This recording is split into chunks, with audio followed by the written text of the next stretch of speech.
क्योंकि फिर वो एक कंफर्ट जोन हो जाता। रेस्ट मोड कुछ दिन अच्छे लगते हैं, इतने लंबे समय तक फिर आपको आदत पड़ जाएगी उस चीज़ के लिए। और फिर कोई अगर कंपटीशन सामने आया, फिर कोई स्ट्रगल सामने आया, फिर कोई चैलेंज सामने आया, तो आप उसका सामना नहीं कर पाएंगे। तो कीप चैलेंजिंग योरसेल्फ, नई चीज़ें सीखते रहिए, नई चीज़ें पढ़ते रहिए, कुछ ना कुछ बनाते रहिए। तो इससे भी कॉन्फिडेंस पैदा होता है कि आप कुछ ना कुछ करने के काबिल हैं। विनाश काले विपरीत बुद्धि मेरे लिए, कि जब ईगो आता है इंसान में तो अच्छे से अच्छी चीज़ को भी अंत में ले आता है कि ये तो मेरे ही समय पर मुझे मिलना चाहिए, क्योंकि यही चीज़ आपको कर्म योग सिखाता है।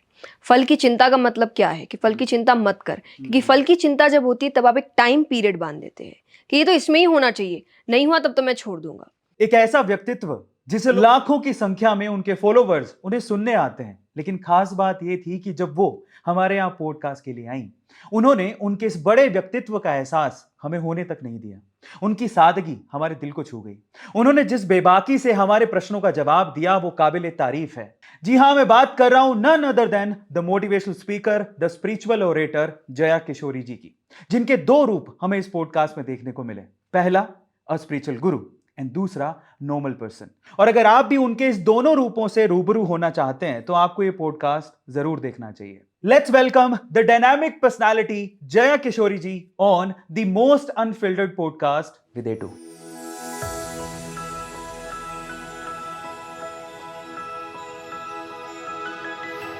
जया जी, सबसे पहले स्वागत है आपका ए टू मोटिवेशन के पॉडकास्ट में, जिसका नाम है टेंजर टॉक। अब सवालों का सिलसिला शुरू करते हैं। मैं थोड़ा नर्वस हूँ बिकॉज इतने बड़े इन्फ्लुएंसर, मुझे लगता है कि आपको धार्मिक गुरु कहना गलत नहीं होगा। आज के प्रोस्पेक्ट में बहुत लोग आपको मानते हैं, पर मैं जितना पढ़ा हूँ, जितना सुना हूँ आपके बारे में, मेरा पहला सवाल उसी से रिलेटेड है। इतनी छोटी उम्र में मैंने अभी सुना कि आप सिर्फ 6 साल की उम्र से स्पिरिचुअलिटी में, आध्यात्म में है। जनरली आज का यूथ आध्यात्म को समझता तक नहीं है, आपने 6 साल की उम्र से ही शुरू कर लिया। ये कैसे हुआ? वो जर्नी थोड़ा आप बताइए प्लीज। जर्नी की शुरुआत परिवार से ही हुई कि मेरे घर का माहौल हमेशा से बहुत स्पिरिचुअल, बहुत रिलीजियस था। हम सभी शाम को हनुमान चालीसा एक साथ करते थे, हफ्ते में एक दिन कीर्तन करते थे। तो उस वजह से मेरा झुकाव हमेशा इसी ओर रहा, और उस झुकाव को मेरे माता पिता ने प्रोत्साहन दिया। और उस वजह से 6 साल की उम्र से मैंने शुरुआत की, पहले भजनों से की, फिर कथाओं से की, फिर अब मोटिवेशनल सेशंस की ओर।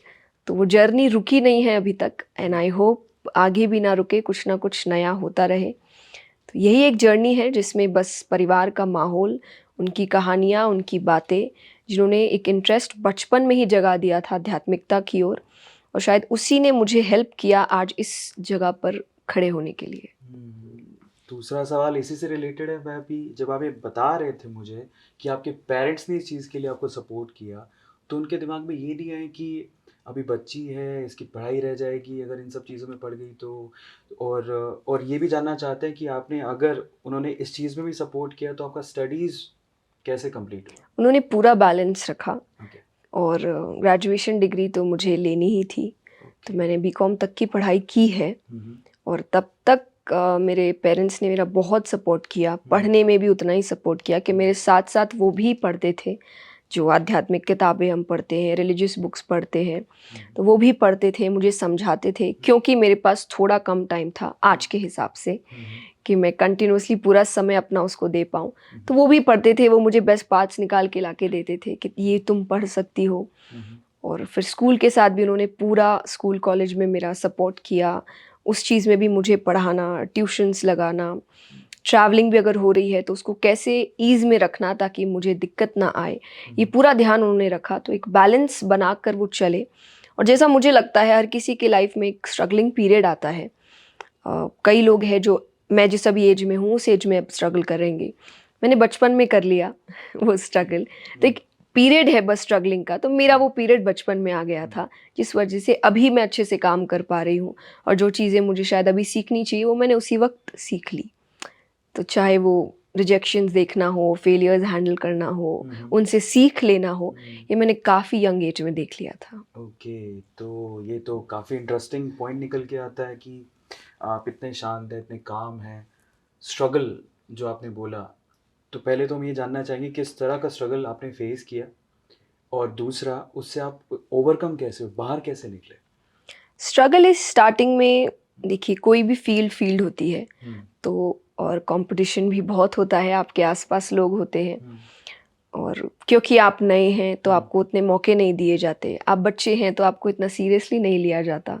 तो ये चीज़ें एक तरीके से मेरे लिए बहुत स्ट्रगल करने का ही तरीका था मेरा, कि आप कोशिश कर रहे हैं सीरियस होने की, अपना काम अच्छे से करने की, और आपको उतना सीरियसली लिया नहीं जा रहा।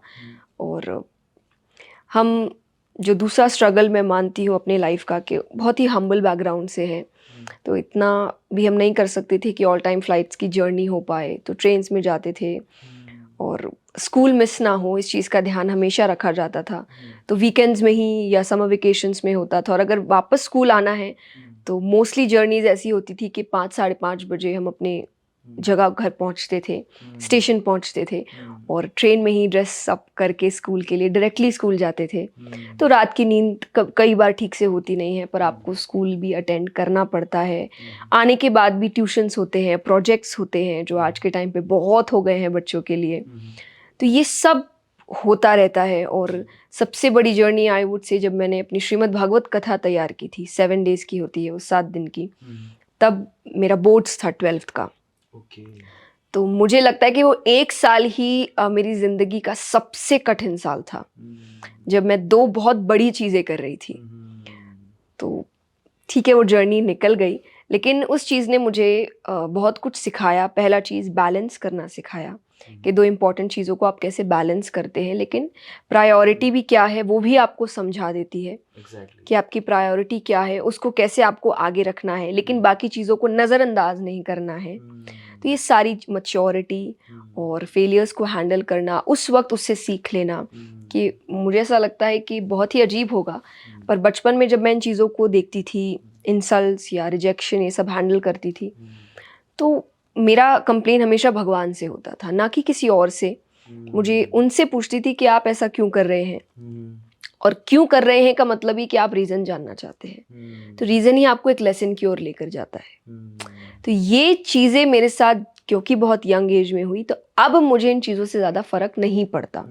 कोई भी फेलियर आए तो मैं तुरंत लेसन की ओर मुड़ जाती हूँ, कि नहीं, बाकी अपसेट होना ये चीज़ें होती रहेगी, पर ये अभी सिखाना क्या चाह रहा है, इस पे फोकस करो और सल्यूशन निकालो और आगे बढ़ो।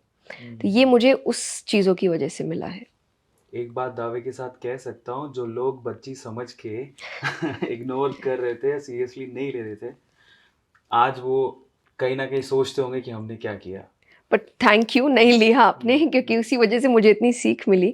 तो कई बार, जैसा मैंने कहा, लेसन्स है ये भी, कि वो भी भगवान के लेसन्स है। हर चीज़ को पॉजिटिवली लेने का मतलब यही होता है, कि पॉजिटिव का मतलब ये नहीं कि चोट लगी तब भी हम ये कहें कि नहीं लगी, नहीं लगी है, क्यों लगी है ये सोचो, कि क्या मैं तेज चल रहा था, या मैं जोर से दौड़ रहा था, या मैं ठीक तरीके से मैंने चीज़ों को, रास्ते को नहीं समझा है, ये समझो। पॉजिटिव होना नहीं कि जो हुआ उसको नकार दो।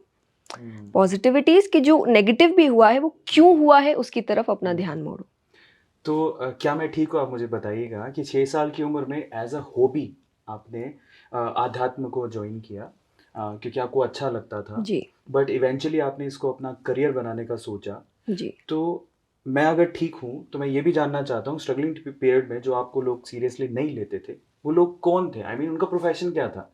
कि आप प्रोफेशन जो आपको बुला रहे हैं काम करने के लिए। अच्छा नहीं, तो आप बिकॉज आप रिलीजियस वर्क्स में अलाइन थी, आप गीता के पाठ करती थी, तो जो दूसरे गीता के पाठ करते थे वो आपको अपोज करते थे, क्या सीन था वो जानना था मुझे। नहीं, देखिए, टू बी वेरी ऑनेस्ट, मैं किसी का भी नाम लेना नहीं चाहूँगी। और मैं शुरुआत में मैंने गीता के पाठ नहीं, मैंने भजनों से शुरुआत की थी, और भी कई तरीके होते थे, हम कहीं फंक्शंस में भी जाते थे। तो आपके आसपास के लोग होते हैं, आपको जो बुला रहे हैं उनमें से कई लोग होते हैं, और जो मुझे ऐसा लगता है कि ये ह्यूमन नेचर है, कि कहते हैं ना कि उगते हुए सूरज को हर कोई सलाम करता है। एग्जैक्टली। तो शुरुआत में आपको नहीं किया जाता, एंड अगर आप उस चीज़ को एक्सेप्ट कर लो, तो मुझे लगता है कि वो स्ट्रगलिंग पीरियड इतना टफ नहीं होगा। तो मैंने इस चीज़ को मान लिया था कि इट्स ओके, ये नॉर्मल है।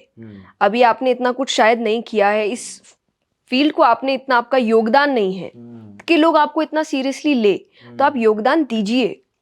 आप इतना काम करिए इस फील्ड के लिए कि तब आपको जाके लोग बोले कि हाँ इसने काम किया है। तो अभी आपने इतना नहीं किया, तो आप क्यों चाह रहे हैं कि आइए सब मुझे रिस्पेक्ट करिए, सब मेरा, तो इट्स ओके, कोई बात नहीं। तो मेरी ये थिंकिंग है कि जब तक आप उस जगह को उतना योगदान नहीं देते हैं, आपको वापसी भी नहीं मिलती है। बट हाँ, कुछ चीज़ें हैं कि जब आप नए लोग आ रहे हैं तो आपको थोड़ा काइंड होना चाहिए। तो ये दूसरी सीख मैं दूसरी तरफ भी देना चाहूँगी, और ये किसी भी फील्ड में है। टू बी वेरी ऑनेस्ट, ऐसा नहीं है कि आप रिलीजियस फील्ड की बात करें तो वहाँ पर क्या डिसिप्लिन नहीं होता है काम को लेकर, या अगर आप प्रोफेशनली कुछ काम कर रहे हैं तो उस प्रोफेशन को लेकर लोग प्रोफेशनल नहीं होते, सब होते हैं। तो उनकी भी एक रीति रिवाज है, उनका भी एक तरीका है काम करने का। बट हाँ, हर काम में, चाहे ऑफिस है, रिलीजियस फील्ड है, स्पिरिचुअल फील्ड है, कहीं भी है, बी काइंड। ये बहुत ही नॉर्मल चीज़ है, इसमें आपका पैसा भी नहीं लगता, इसमें बहुत ज़्यादा मेहनत भी नहीं लगती। It's a very normal thing कि आप लोगों को लेकर थोड़े काइंड हो जाइए, और आप दुनिया को एक अच्छी जगह ही बना रहे हैं रहने के लिए। That's it. एक बात मैं बोलना चाहता हूँ कि मैं बहुत सारे पॉडकास्ट किए हैं, बहुत सारे लोगों के साथ मिला हूँ मैं। हिंदी भाषा जो हमारी है बहुत ही स्वीट है, बहुत अच्छी भाषा है। लोग बहुत कम इसको अच्छे से एक्सप्रेस करना जानते हैं, और ये मैं दावे के साथ कह सकता हूँ कि आपके शब्द बहुत सुलझे हुए हैं। बहुत कम लोग इतने एक्सप्रेसिवली हिंदी को बोल सकते हैं, तो ये तो मानना पड़ेगा। तो मेरा इंटरेस्ट इस चीज़ में भी है कि आपने जब ग्रेजुएशन के लिए अपना फील्ड चुना तो वो फील्ड क्या था? बीकॉम कॉमर्स ही चुना तो था आपने मैंने। उसमें कोई, अच्छा बीकॉम में चले गए। जी। ये तो बहुत अमेजिंग है कि आप टू बी वेरी ऑनेस्ट थी कि मुझे डिग्री लेनी थी, हाँ और क्योंकि मैं अपना दूसरा काम कर रही थी, तो यहाँ पर मुझे नहीं लगा था कि मुझे इंटरेस्ट की ओर ध्यान देना है। तो मेरा ध्यान एक्चुअली मेरे दोस्तों की तरफ था कि वो कौन सा फील्ड चुन रहे हैं, कि मुझे तो एक बैलेंस बना के काम करना है, क्योंकि बाकी मेरी पढ़ाई तो कहीं और चल रही है और बहुत सीरियसली चल रही है। तो पर लास्ट में मुझे लगा, पता चला कि बहुत ही मेहनत लगी मुझे, मैं कोई और फील्ड ले सकती थी जहाँ एक बैलेंस इजीली बन सकता था जो मेरे ही फील्ड से रिलेटेड होता। बट दोस्त भी दोस्त होते हैं, तो मैंने दोस्तों के चक्कर में ये बीकॉम फील्ड चुना कि वो जिस फील्ड में, जो जिस कॉलेज में जाएंगे वहीं जाऊं, ताकि, क्योंकि मेरी कॉलेज लाइफ प्रॉपरली नहीं हुई। मैंने जिस कॉलेज को, वहाँ पे जनरली आप एग्ज़ाम देने ही जाते थे, रोज़ रोज़ कॉलेज नहीं जाते थे, क्योंकि स्कूल लाइफ मैंने बहुत रेगुलर वे में की है, और उसमें भी मुझे बहुत दिक्कत होती थी क्योंकि मैं कंटिन्यूसली ट्रैवल करती थी, टीचर से डांट भी बहुत पड़ती थी, और आप उस वक्त नहीं समझा सकते कि आपकी एज भी छोटी है, आपको नहीं पता अब यहाँ भी लोग सीरियसली लेंगे कि नहीं उस बात को। आई वाज टू स्कैर्ड ये बताने को कि मैं क्या करती हूँ या मैं अच्छा काम कर रही हूँ, और इस वजह से थोड़ा भी जो डिसबैलेंस बन रहा है तो बहुत डांट भी पड़ती थी। तो उस वजह से मैंने कॉलेज के लिए अपने पेरेंट्स को बोल दिया था कि अब कॉलेज ऐसा हो जहाँ मुझे रेगुलरली ना जाना पड़े, थोड़ा ईज रहे, मैं पढ़ाई, कोई ज़रूरी क्लासेस है जाऊँ, एग्ज़ाम्स है तब जाऊँ, अदरवाइज़ नहीं। तो उस वक्त मेरा मन था कि उतने दिनों में भी आई वांट कि कोई ऐसे आसपास हो जिनको मैं जानती हूँ, क्योंकि आप कंटिन्यूसली नहीं जान रहे तो आप दोस्त बनाएंगे नहीं, तो आप उन्हीं के बीच जाइए जो ऑलरेडी दोस्त हैं। तो इस वजह से मैंने बीकॉम चुना। मैं यही सोच रहा था, मैंने कहा आसान तो आर्ट्स होता है, आज तक यही सुनते आए थे। इन्होंने फील्ड दूसरा चूज करना, कॉमर्स में आए। कॉमर्स में आए, आपको लगता है कि मैंने जो ग्रेजुएशन किया वो कहीं मुझे काम आ रही है, या फिर ठीक है, नहीं लगता है ना ऐसी किया है, पेस्ट हो गया? नहीं, आई थिंक वो बैलेंस बनाने के चक्कर में मेरे लिए बहुत हेल्पफुल हुआ, क्योंकि वो दो अलग फील्ड था, और मल्टीटास्किंग हुई मेरे लिए एक, कि दिमाग दो तरफ चल रहा है, एक तरफ पूरी तरीके से कॉमर्स में चले जाते हैं, एक तरफ पूरा अध्यात्म में चले जाते हैं, लेकिन आपको दिमाग बैक टू नॉर्मल वापस कॉलेज में कोई काम है तो लाना पड़ता है। तो ये शायद मुझे बहुत हेल्प किया, और आज के टाइम पे मैं मल्टीटास्क अच्छे से कर पाती हूँ, मुझे दिक्कत नहीं होती। तो शायद हर काम आपको कोई ना कोई लेसन तो देकर जाता है, वेस्ट तो आई डोंट थिंक कुछ भी होता है। वो दिख रहा है ना एक्चुअली, आपका मन कॉमर्स की तरफ जब जा रहा है तो मोह माया की तरफ लेके जा रहा है, पैसा। ऑब्वियसली आपने बैलेंस बना के रखा, आध्यात्म की तरफ भी उतने ही हूँ। मेरा अगला सवाल आध्यात्म को लेके है। आपको लगता है इंडिया में यूथ आध्यात्म को बहुत अंडररेट करके चलता है, समझता ही नहीं है स्पिरिचुअलिटी को? यूथ के लिए डायरेक्टली नहीं कहूँगी मैं, क्योंकि मेरे लाइफ में स्पिरिचुअलिटी का एक बहुत बड़ा रोल मेरे पेरेंट्स ने निभाया है। तो ये पेरेंटिंग पे बहुत ज़्यादा निर्भर करता है, क्योंकि पेरेंट्स भी कई हद तक बच्चों को छोटी उम्र में स्पिरिचुअलिटी में डालते नहीं हैं। फर्स्ट डर कि वो बिल्कुल ही स्पिरिचुअलिटी में ना चला जाए। सेकंड, उनको लगता है कि अभी थोड़ी उम्र है, अभी तो खेल कूद की उम्र है, अभी जब अच्छी खासी उम्र आएगी तब करेंगे। पर मेरा मानना ऐसा है कि स्पिरिचुअलिटी आपको बहुत काम बनाता है, एक बहुत अच्छा सोचने का पर्सपेक्टिव देता है लाइफ को, एक लार्जर स्केल में आपको काम करने की सोच देता है। और लार्जर स्केल का मतलब है जब आप सिर्फ अपने बारे में नहीं सोच रहे हैं, आप अपने हर काम में 2-3 बार सोच रहे हैं कि ये करने से क्या होगा, क्या प्रॉब्लम्स आ सकते हैं, क्या अच्छा हो सकता है, एडवांटेजेस क्या है, डिसएडवांटेजेस क्या है, दुनिया के लिए कितना अच्छा है, ये स्पिरिचुअलिटी सिखाता है। तो आई थिंक इसकी ज़रूरत तो सबसे ज़्यादा आज के यूथ को है, क्योंकि उनकी लाइफ में कंपटीशन बहुत है, हद से ज़्यादा है। ये मेरे पेरेंट्स भी मानते हैं कि जिस तरीके से पढ़ाई में भी आज कंपटीशन है, आज के कॉलेजेस में 98-99 कट ऑफ है। आई डोंट नो हमारे बच्चे होंगे तब कट ऑफ क्या होगा। पता नहीं, 100 से तो ऊपर सीरियसली कि अब इतना कंपटीशन है तो बच्चा एज इट इज़ बहुत ज़्यादा मेस्ड अप है, पीयर प्रेशर है और ऑल टाइम कंपैरिजन है। तो ये तो बेस्ट एज है स्पिरिचुअलिटी के लिए, कि वो जितनी प्रॉब्लम्स का भी सामना कर रहा है उतनी एज में जाके आई डोंट थिंक उसके पास इतने प्रॉब्लम्स होंगे, चाहे शायद वो रिटायरमेंट में होगा या आराम के मोड में होंगे। तो एज तो यूथ ही होनी चाहिए। और इसको अगर मैं भगवान से भी जोड़ूँ तो मैं हमेशा कहती हूँ अपनी कथाओं में कि जब आप भगवान को फूल चढ़ाते हैं तो आप 1-2 दिन पहले का चढ़ाते हैं या 10-15 दिन पहले का चढ़ाते हैं, रिएक्शन इज नहीं, फ्रेश चढ़ाते हैं। तो बोले फिर अपने आप को इतना पुराना करके क्यों चढ़ाते हो? एग्जैक्टली। आप भी जब फ्रेश है, आप भी जब यंग है, आप सोचने समझने की शक्ति बहुत अच्छी है, आप चीज़ों को ग्रैब अच्छे से कर सकते हैं, तो यही तो सही एज है स्पिरिचुअलिटी को जानने की। ना कि तब जब आप बहुत रिजिड हो चुके हैं, जब आप आधी से ज़्यादा ज़िंदगी जी चुके हैं, आपका थॉट प्रोसेस एक ही लाइन पे चलता है, अब आप चेंज होना नहीं चाहते, तो फिर आप कैसे सीखेंगे चीज़ों को? तो इसीलिए यूथ के लिए पेरेंट्स की जिम्मेदारी है कि आप एक छोटी उम्र में उनको इस चीज़ में डालिए, सो दैट वो आज के कंपटीशन का सामना अच्छे से कर सके। तो अब तो जितने लोग देख रहे हैं, हमने बहुत बार आध्यात्म या स्पिरिचुअलिटी की बात बोल रहे हैं, हम लोग इसका वर्ड का इस्तेमाल कर रहे हैं। सीधे शब्दों में पूछूं अगर कि आध्यात्म क्या है, और अगर कोई आध्यात्मिक होना चाहता है तो उसे पूरे दिन में कौन सी क्रियाएं करनी चाहिए, स्ट्रेट फॉरवर्ड। अगर कोई आम इंसान है, ठीक है, आपसे सुना, मुझसे सुना, बात की, तो क्या है आध्यात्म और उसे पूरे दिन में आध्यात्मिक होने के लिए क्या करना चाहिए? बहुत सारी चीज़ें हैं, बट मैं एक सिंपल, जैसा आपने कहा एकदम सिंपल लैंग्वेज में एक लाइन में आपको स्पिरिचुअलिटी क्या है, स्पिरिचुअल होना क्या है, कि अगर आपकी ज़िंदगी का कोई भी रिचुअल, एंड वो कोई भी फील्ड से हो सकता है, काम है, पर्सनल लाइफ है, रिलेशनशिप है, परिवार है, कुछ भी है, करियर है, कोई भी रिचुअल आपके स्पिरिट के साथ हो रहा है कि आत्मा से जुड़कर, वो स्पिरिचुअल है। क्योंकि ये झूठ नहीं बोलता, पर इसको सुनने के लिए समय देना पड़ता है। आज वो समय हमारे पास नहीं है, तो इसको सुनने के लिए आपको पहला पेशेंस लगेगा, तो आपको स्पिरिचुअलिटी पेशेंस की ओर लेकर अपने आप जाएगी। क्योंकि हम इतना मशीनों के साथ काम कर चुके हैं कि हमको हर चीज़ अब कुछ सेकंड्स में चाहिए, और ये सेकंड्स में काम नहीं करता। ये इसकी बात सुनने के लिए समय देना पड़ेगा, ध्यान देना पड़ेगा, कंसंट्रेशन चाहिए आपको, तभी ये आपको सही रास्ता देता है, और बिल्कुल सही रास्ता देता है। इसलिए कहते हैं ना, अपने मन की सुनो, वो एक्चुअली आपकी अपनी आत्मा की सुनो, अपने स्पिरिट की सुनो, वो क्या बोल रहा है। तो वो सुन के अगर आप हर काम कर रहे हैं, आप स्पिरिचुअल हैं। ये मेरा मानना है, क्योंकि स्पिरिचुअलिटी कहीं पर भी अच्छे से करो। अगर एक डॉक्टर अच्छे से अपना काम कर रहे हैं, पेशेंट्स की सेवा कर रहे हैं, सब, वो स्पिरिचुअल है। ज़रूरी नहीं उसे पूजा पाठ करे तो ही वो स्पिरिचुअल होगा। वो अपना काम ईमानदारी से कर रहा है, अच्छे इंटेंशंस के साथ कर रहा है, वो आदमी स्पिरिचुअल है। फिर आप डीप जाते हैं उसमें, तो आपको कई वेज मिलते हैं, चाहे वो चैंटिंग है, चाहे वो मेडिटेशन है, चाहे वो लोगों की हेल्प करना है, तो वो कई फील्ड्स हो सकते हैं जब आप डीप जाए। पर अगर सिंपल शब्दों में, तो अच्छा इंटेंशन और ईमानदारी, अपने काम की तरफ जागरूकता, पेशेंस, कंसंट्रेशन, ये सब कुछ आपको कहीं ना कहीं एक स्पिरिचुअल माइंड की ओर ही लेकर जाता है। क्या बात है।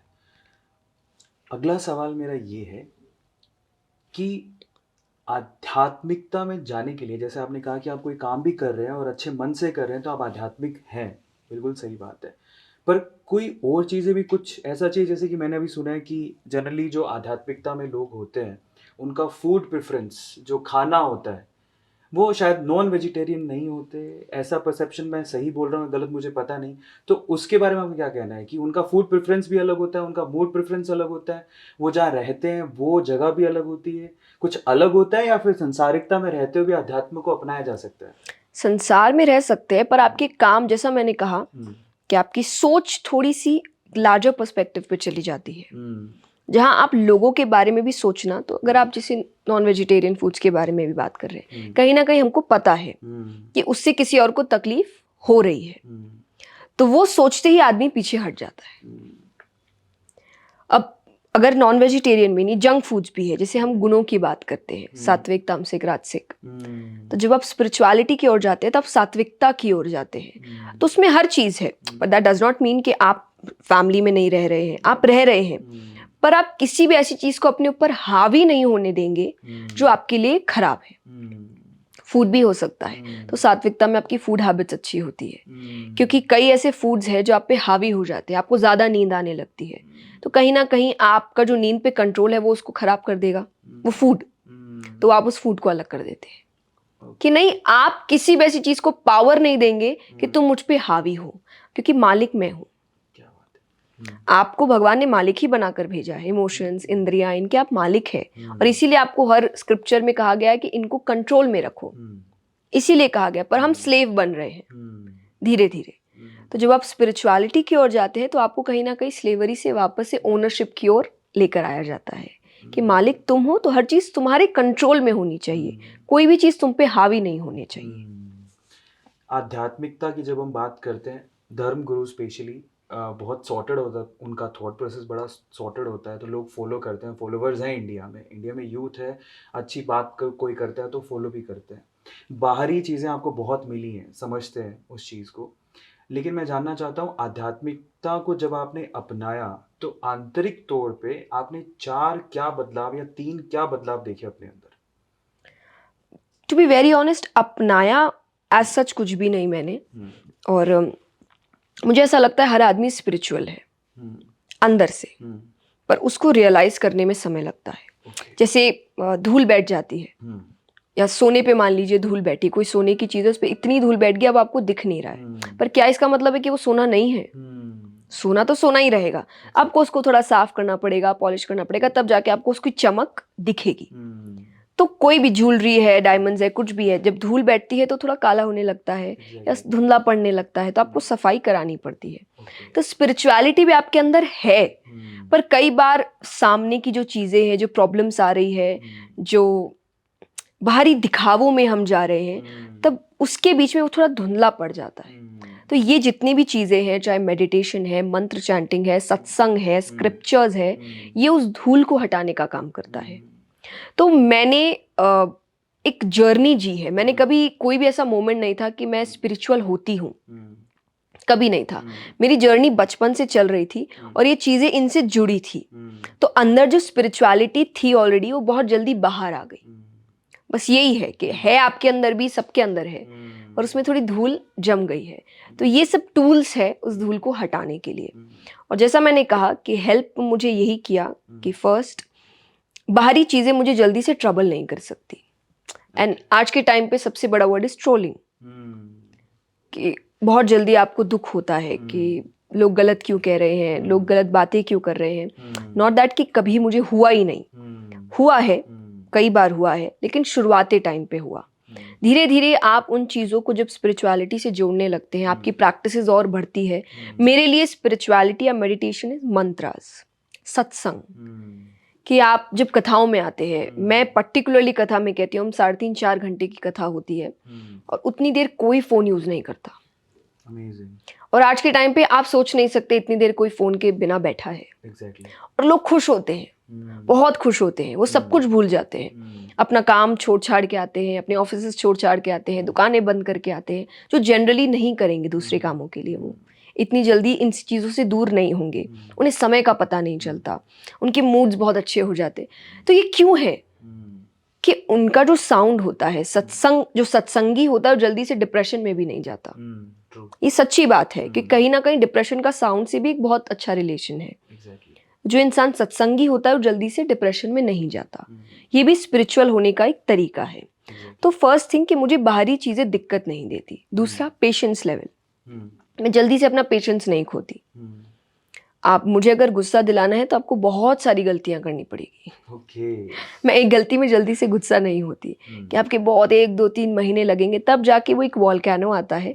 और उस पर भी इट्स नॉट दैट कि मैं अपना आपा खो जाती हूँ, नहीं, मेरा गुस्सा होने के तब मैं शांत हो जाती हूँ। ठीक है। तो उस पर भी आई ट्राई कि वो चीज़ मुझ पे हावी नहीं होनी चाहिए। गुस्से के लिए भी हम कहते हैं ना, कई लोग कहते हैं कि जब मुझे ऐसे तो बहुत अच्छे हैं पर जब गुस्सा आता है तो अंदर का राक्षस बाहर आता है। तो मतलब राक्षस है, अगर होगा नहीं तो बाहर कैसे आएगा? मतलब आपके अंदर एक राक्षस रहता है, तो अब आपका काम है उसको बाहर निकालना, वरना वो तो आएगा, जब समय मिलेगा वो बाहर आएगा और फिर वो आपके बने बनाए काम को खराब कर देगा। सही है, ट्रू। तो स्पिरिचुअलिटी उस राक्षस को खत्म करने का काम करता है। क्या? कि आप पर चीजें हावी नहीं होगी, यानी आपकी हर रिएक्शन का कंट्रोल आपके पास है। मुझे गुस्सा करना भी तो मैं अपनी मर्जी से करूंगी, मुझे कुछ भी करना है वो मेरी मर्जी से होगा, वो किसी और के छेड़ने से नहीं होगा। और प्लस कंसंट्रेशन, कि अगर मैं कोई काम कर रही हूं तो फिर आप किसी और चीज से मुझे भटका नहीं सकते, मेरा ध्यान उस पर ही रहेगा। तो ये मंत्रों से होता है, जो मैं मंत्र चैंटिंग रोज करती हूँ कि आपका ध्यान उसकी तरफ होता है। तो ये एक तरीके का मेडिटेशन है मेरे लिए, जो मंत्रों के चैंटिंग से मुझे मिलता है। तो वो तो ये 3 चीजें जो मेरे काम में, मेरे रिलेशनशिप्स, फैमिली, क्योंकि आज के रिलेशनशिप मतलब एक ही रिलेशनशिप हो गया है, बट रिलेशनशिप में फैमिली है, परिवार है, फ्रेंड्स है, सबके साथ बहुत हेल्प करता है, मेरे काम में हेल्प करता है, और मेरे पर्सनल यानी जो मेरे साथ मेरा रिलेशन है उसमें बहुत हेल्प करता है। सो आई कैन बी अलोन, कभी भी मुझे वो चीज़ दिक्कत नहीं देगी। मुझे कोई नहीं चाहिए, अगर मैं अकेली भी हूँ तो मैं बहुत खुश हूँ। क्या बात है। तो ये चीज़ें मुझे उन सब चीज़ों से मिली है। ये एंगर इशू का तो मैं खुद भी जानना चाहता हूँ। कभी कभार ऐसा होता है, बहुत ज़्यादा वर्कलोड होता है और कुछ ऐसी चीज़ सामने आती है तो गुस्सा आने लगता है, तो उसे कंट्रोल कैसे करें? और एक सवाल मेरा ये भी है कि अभी तो शायद आप कंट्रोल कर लिए हो गुस्से को, कभी ऐसा मोमेंट आया था कि आपको बहुत गुस्सा आया, फिर उसके बाद आपको अफसोस हुआ और सोचा कि इसको कर्व करना है या इसको ख़त्म करना है? ऐसा कोई मोमेंट था लाइफ में? सॉरी, अच्छा। बचपन में मोमेंट्स होते हैं आपके पेरेंट्स के साथ, खास करके जब आपको पता है आपने गलती की है, से सॉरी, वो उसी वक्त उस चीज़ को शांत कर देगा। हम मानना नहीं चाहते, एक्सेप्टेंस नहीं। हाँ, एक्सेप्टेंस नहीं है, हम उसको डिफेंड कर रही है बोल के कि अब ऐसा होगा तो गुस्सा आएगा ना। ये बोलना बंद कर दीजिए कि नहीं, मुझे आया and that's wrong and I am sorry. तो ये चीज़ अपने आप, जो मैनेजमेंट है ना एंगर का, यही मैनेज करने का तरीका है। पर हम डिफेंड करने लग जाते हैं अपने आप को कि तुमने ये किया तो आया, ऐसा हुआ तो आया, ये प्रॉब्लम थी तो आया। ये बोलना बंद कर दो। कहीं ना कहीं बोलने से भी हमारी चीज़ें हम जस्टिफाई करने लगते हैं, और वो हमारे दिमाग में भी जस्टिफिकेशन हमको मिल जाता है कि नाउ डोंट से सॉरी, क्योंकि तुमने तो रीजनिंग दे दी ना, किस वजह से हुआ। जैसे आपने कहा कि वर्कलोड, तो आपने मान लिया कि वर्कलोड है तो गुस्सा आएगा। ये जनरल है, हर कोई करता है, हम सब करे हुए हैं। लेकिन ये एक समझने की बात है कि आपने बोल दिया दिमाग को, तब तो दिमाग सॉरी बोलना ही नहीं चाहेगा, क्योंकि उसने तो मान लिया मेरी थोड़ी गलती है। गलती तो काम की थी, गलती तो सामने वाले की थी, गलती तो सिचुएशन की थी, तो वो मैनेज नहीं हो। तो एंगर मैनेजमेंट एक्चुअली मुझे लगता है कई तौर पर एक्सेप्टेंस भी है कि गलती हुई है तो आई एम सॉरी, एंड मेरी पूरी कोशिश हो कि अगली बार ये ना हो। ये चीज़ें बहुत ज़्यादा सिंप्लीफाई कर सकती है इस गुस्से के प्रॉब्लम को। पर जनरली आज के यूथ में एक्सेप्टेंस को, मैं एक्सेप्ट करूं कि मेरी गलती है, इस चीज़ को आने में बहुत समय लगेगा। तो मीनवाइल अगर कोई सिंपल तरीके हैं कि एंगर को कंट्रोल किया जा सके? शांत हो जाइए। कैसे होंगे? नहीं, गुस्सा जब आता है तो कि आप शांत हो जाइए, या फिर आप जिससे आप प्यार करते हैं आप सामने वाले को बोल दीजिए कि मेरा मूड इतना अच्छा। कई बार बोलना भी तो अच्छा होता है। हाँ। कई बार हम सोचते हैं कि हम मूड ऑफ है, फिर हम घर आते हैं और फिर हम दूसरों पे चिल्लाना शुरू कर देते हैं, और फिर बाद में जब आप बोलते हैं कि मेरा मूड ऑफ था, सही बात है, तो सामने वाला तो यही बोलता है ना कि मूड ऑफ था तो बोलना था ना, पहले ही कह दो। हम नहीं करते वो चीज़, पर आपने झगड़े को बढ़ा दिया। आप सोचते कि तुम समझो मूड ऑफ था, दैट्स रॉन्ग। क्यों? आपके, मैं हमेशा एक बात कहती हूँ हर चीज़ में, कि आप दूसरों से क्यों एक्सेप्टेंस रखते हैं कि वो मुझे समझे? आप तो पहले अपने आप को समझिए। आपने खुद ने ही नहीं समझा, अगर समझ लिया होता तो आपने बोल दिया होता कि भाई ऐसी ऐसी बात है। तो थोड़ी देर, फॉर एग्जाम्पल जब मुझे गुस्सा आता है, मेरे घर को पता है कि मैं शांत हो जाती हूँ, तो मैं कह देती हूँ कि मेरा मूड आज थोड़ा अच्छा नहीं है, तो वो मुझे छेड़ते नहीं है कि ठीक है। लेकिन वही अगर मेरा मूड ऑफ है फिर भी मैं आके बैठूँ पास में और फिर मुझे कोई ट्रबल करे तो मैं उस पर चिल्लाऊँ और फिर मैं बोलूँ मेरा मूड अच्छा नहीं है ना, तो सामने वाला तो यही बोलेगा ये बात बोलना था ना, हमको तो यही लग रहा है अचानक से क्यों ऐसे चुप हो गई, अचानक से रूड क्यों हो रही है। That's wrong. आप अपने मूड की सजा दूसरों को क्यों दे रहे हैं? करेक्ट। और ये हम बाहरी तौर पे भी करते हैं कि हम बाहर जो लड़ाई करके आते हैं, तो बाहर ये भी एक रीजन मुझे लगता है कि गुस्सा, तो आप बाहर क्यों नहीं चिल्ला कर आते? क्योंकि आपको लगता है आपका पावर वहां इतना नहीं है, तो आप घर पे आके चिल्ला रहे हैं, चाहे हस्बैंड वाइफ पे, वाइफ हस्बैंड पे, या हस्बैंड वाइफ बच्चों पे। तो आप उस पे चिल्ला रहे हो जो आपसे छोटा है, जो आपसे कम पावरफुल है। तो ये भी कहीं ना कहीं सोच समझ के ही हो रहा है, क्योंकि अचानक से गुस्सा आ जाता है तो वो तो फिर सब पे आना चाहिए, सोच समझ के आता है। जब आपको लगता है मेरे से पावरफुल सामने कोई है, तो आप गुस्से को चुप कर देते हैं। तो जब वहां कर सकते हैं तो आप कहीं भी कर सकते हैं। तो ये आपके कंट्रोल में है। तो ये बात अपने आप को समझाना भी जरूरी है। एक्चुअली आपको ही आपका अच्छा करना है। मैं आपसे एक दिन, एक सेशन हो सकता है, मैं आपसे बात कर सकती हूँ, इट्स नॉट डायरेक्टली आपसे, कि कहीं से भी हम मोटिवेशनल सेशंस करने जाते हैं, कथाएं करने जाते हैं, 1 दिन 3 दिन 7 दिन मैक्सिमम। मैं लाइफ टाइम तो आपके पास नहीं बैठ सकती, वो तो आपको ही काम करना है। और आपको समझ आ रहा है कि हाँ ये बात सच है कि कल मान लीजिए कि मेरे बॉस ने मुझ पे चिल्लाया था, तो मैंने तो उसको कुछ नहीं बोला, या कोई बड़े आदमी ने मुझ पे चिल्लाया तो मैंने तो उसको कुछ नहीं बोला। हाँ ये पक्का है, घर आके मैंने वो गुस्सा उतारा था। आपने माने एकदम समझ के काम किया है कि यहाँ तो कर नहीं सकते, तो चलो वहां चलते हैं, जो मुझसे घर भी नहीं, तो आप अपने से नीचे जो काम कर रहे हैं आप उन पे चिल्ला देते हैं। That's wrong. ये सोची समझी चीज है। गुस्सा ऑब्वियसली एक बहुत बड़ी प्रॉब्लम है जिसका सोल्यूशन हर कोई चाहता है, लेकिन एक उससे भी बड़ी प्रॉब्लम है बिकॉज कंपटीशन इतना ज़्यादा हो गया है कि लोग डिप्रेशन में भी चले जा रहे हैं जी, है ना। तो क्या आध्यात्मिकता उसमें मदद कर सकती है तो कैसे कर सकती है? और आपकी लाइफ में कभी डिप्रेशन आया कि यार ये क्या हो रहा है, मतलब जो मैं सोच रही थी वो हो ही नहीं रहा है, कैसे ओवरकम किया उसको? स्पिरिचुअलिटी आपको एक डिवाइन पावर से कनेक्ट करती है कि आपके ऊपर भी कोई है जो सब काम देख रहा है। वो आप उसको कुछ भी नाम दीजिए, मेरे लिए शायद वो कृष्ण है, किसी और के लिए राम होंगे, किसी और के लिए कुछ होगा, सबके अपने अपने नाम हो सकते हैं। लेकिन एक हायर पावर है, कोई नाम नहीं भी दे तो एक हायर पावर है जो सब कुछ मैनेज कर रहा है। तो जब आप ये मानने लगते हैं तो कहीं ना कहीं आप जानते हैं कि कोई एक ऐसा बैठा है जो मेरा बुरा नहीं कर सकता।